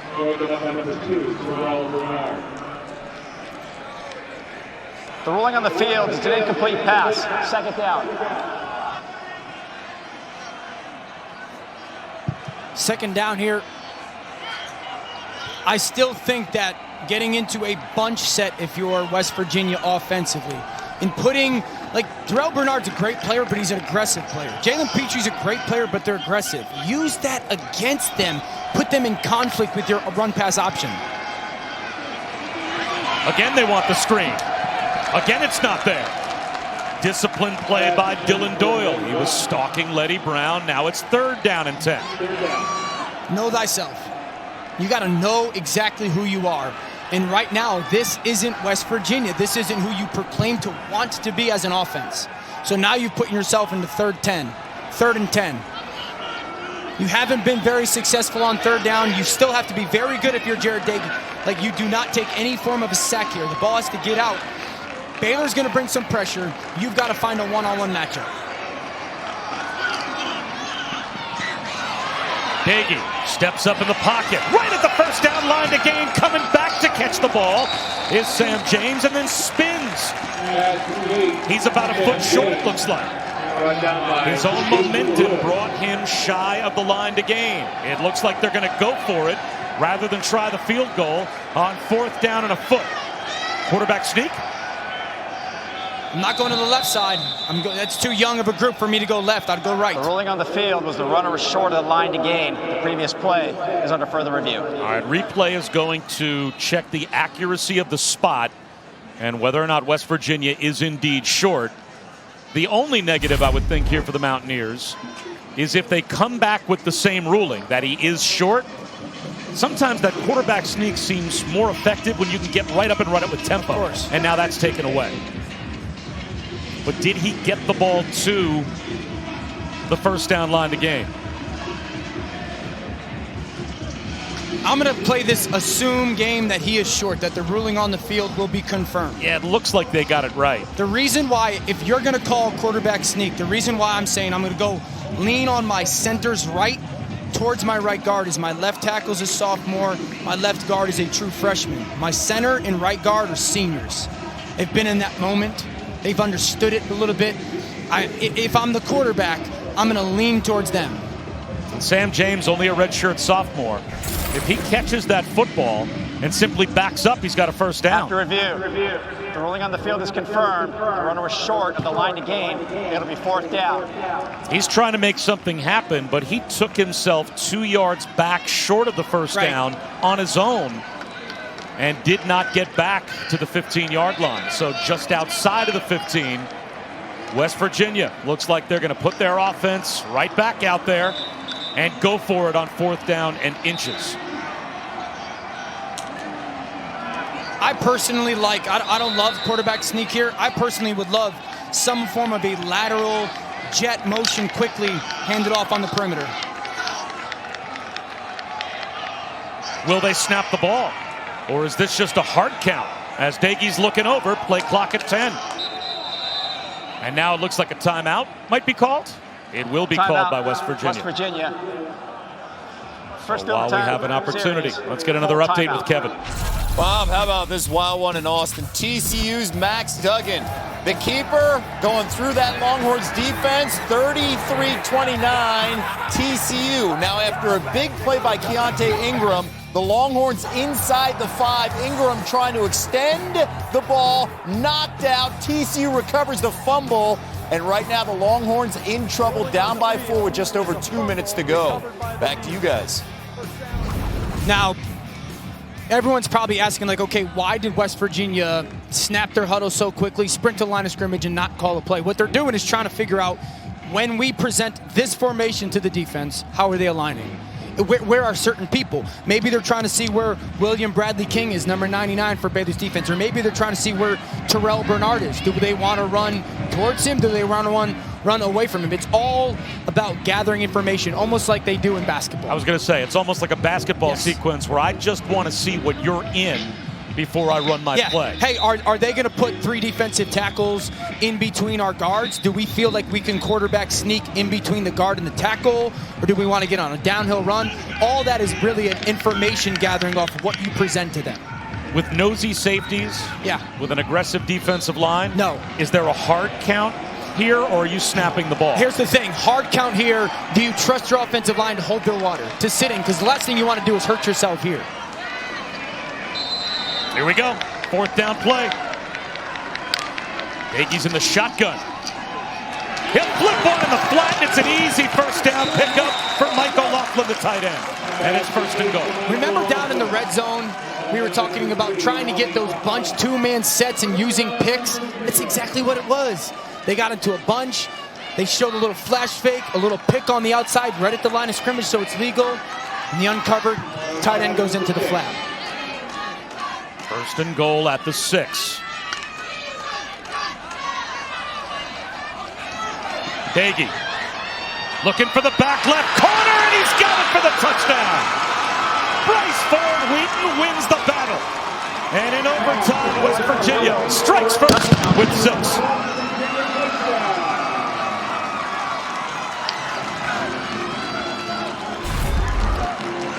Watch Ford Wheaton. Look back for the ball, look back for the corner's back, his turn, give him a chance. He was so close last week, Bryce Ford Wheaton was. 2 or 3 plays, and they said he just needs to finish. Great job by Daggy of seeing Milton's back turn and throwing that ball up high to allow Bryce Ford Wheaton to go make that play.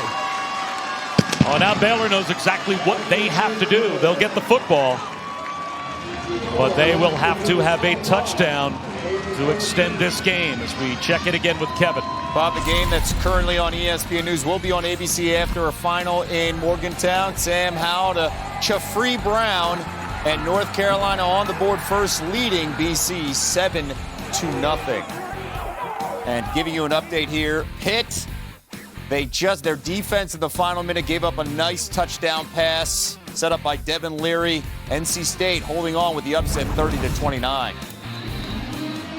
Boy, a lot of good games early on this college football Saturday. Again, Dan, back to the touchdown. Yeah, so this is Bryce Ford Wheaton. He's just really running a reduced split fade. This is the corner. I want everyone to watch. Once that ball gets snapped, 37's going to turn his back. Daggy, realize it, your back is turned, you can't see me. And that is one of those 50-50 opportunity balls. Bryce Ford Wheaton made it, but credit Daggy for letting that ball go. Brewer looking for the equalizer. He wants it all on one play, and he's got it. Beautifully designed. Ben Sims, the tight end, into the end zone for the touchdown.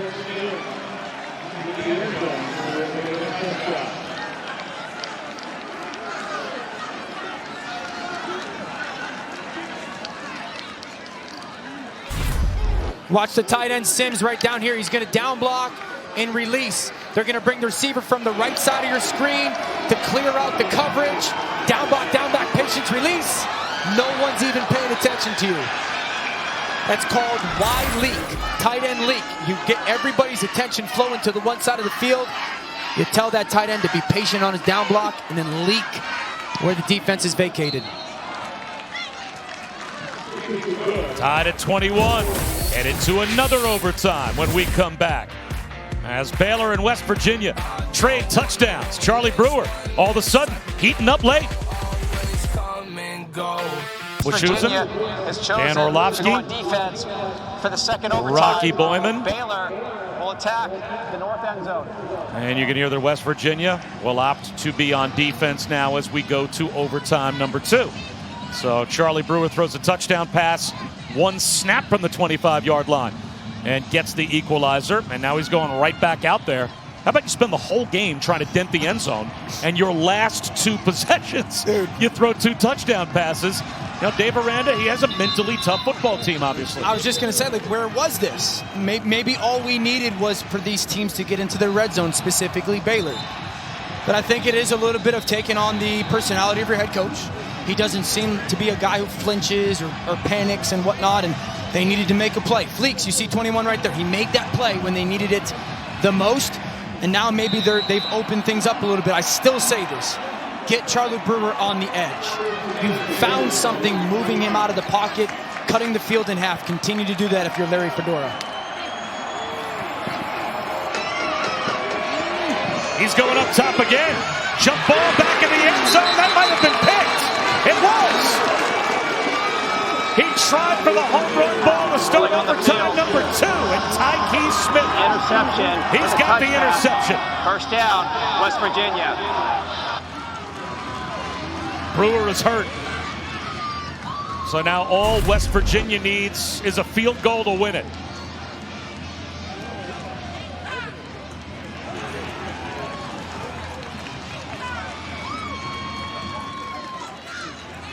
I don't know. It looks like he's got it there. Foot down.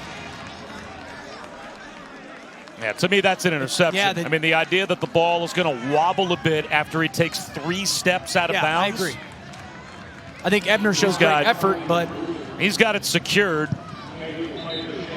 And he is well out of bounds when the ball wobbles just a bit, but he's bringing it into his midsection, secures it. To me, that's an interception. Interception in the end zone for a touchback. Previous play is under further review. They'll go to the replay booth to make sure. Dan, how about the play selection? Shot. It worked at one end of the field, but it's a risky throw, and Brewer was getting cut in half as he released the football. Yeah, they try to be aggressive. They used this play early in the first half. This is an outstanding focus play by Tyke Smith. That is an incredibly difficult catch. I like the aggressive thought process. They had it in the first half and didn't get it executed. And I think it's a very similar thing in the second half, or in overtime, excuse me.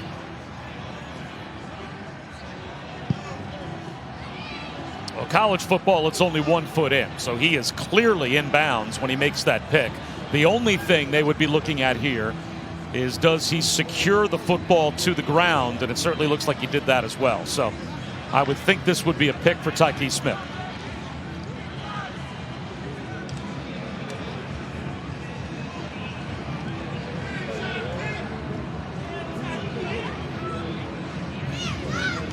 I actually think that they've got Ebner on a touchdown. That ball floats. It looks like it's a toaster up in the air. Charlie Brewer got hit right when the ball left his hand, and you can see that ball just kind of squirt out of his hand, floats in the air. Again, Tyke Smith doing an awesome job of tracking that football. It looks like a wide receiver there, over the outside shoulder, kind of fading to a sideline. He's a good player. Only a sophomore from Philadelphia, but he was a freshman All-American and an honorable mention All Big 12 safety last year. Had a couple of picks and 6 passes broken up as a freshman. And now he might get what turns out to be a game-saving overtime interception here. That's the ruling on the field, but now this is like when you're a lawyer and you start to wonder if the jury stays out too long. Is this going to go against me? This is a long review for a would-be interception by Tyke Smith. When I saw that first replay, I looked at you and I said, I don't know, because it looks like the ball does move a bit, and Ebner kind of comes to try and break it up. I think it's very difficult to say that you've got indisputable evidence that you're going to overturn that call on the field. But again, I want to hammer home this point. That interception, credit Tyke Smith, that interception is made by the West Virginia defensive line. Charlie Brewer's got him. And if he doesn't get hit, I'm thinking that he's going to throw that ball up over with a little air and it's a touchdown to Ebner. But the pressure by the defensive line and hitting Brewer right as he's throwing that ball forces it to pop up in the air, and Tyke Smith tracks it.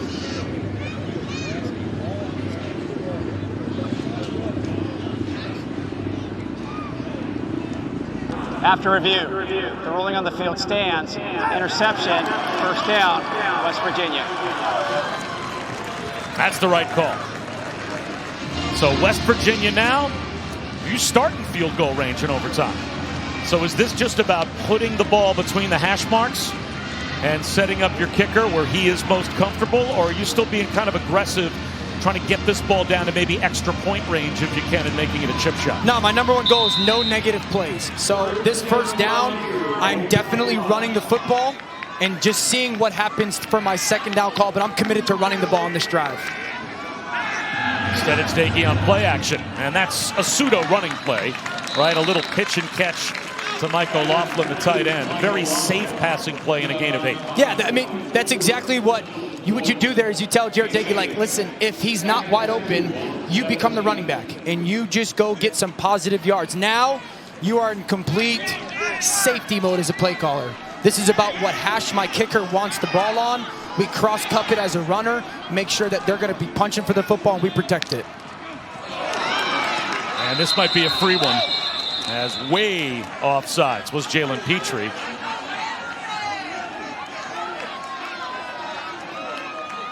Offside, number 8. Defense, unabated to the quarterback, 5-yard penalty, still second down.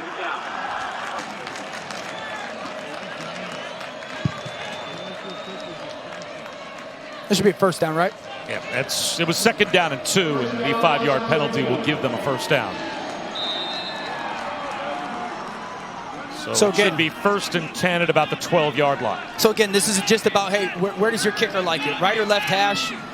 I might not even get it to third down and just run out my field goal unit out there. Unless you find the end zone, and Lenny Brown almost found a crease inside the 10-yard line. A lot of coaches will also run a play here, but maybe try and kick it on third down, because if you muff a snap, something goes wrong, you can turn turtle and still have a chance on 4th down. Yeah, I'll be honest. I'm just taking a knee right here. Just lay down in between the hash marks. I'm going to take it. If he wants it on the left hash, I'm telling him take the knee. If he wants it in the middle of the field, tell him to run there and get down to the ground if you're Jarrett Dagey.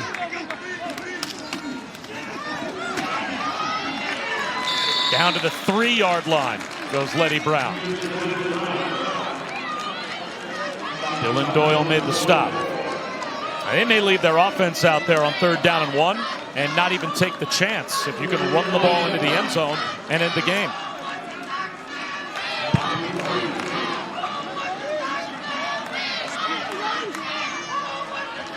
Third down and a yard. Lenny Brown, he's got the first down, he's got the end zone, he's got the game. Touchdown, West Virginia, and they win it in overtime. Touchdown.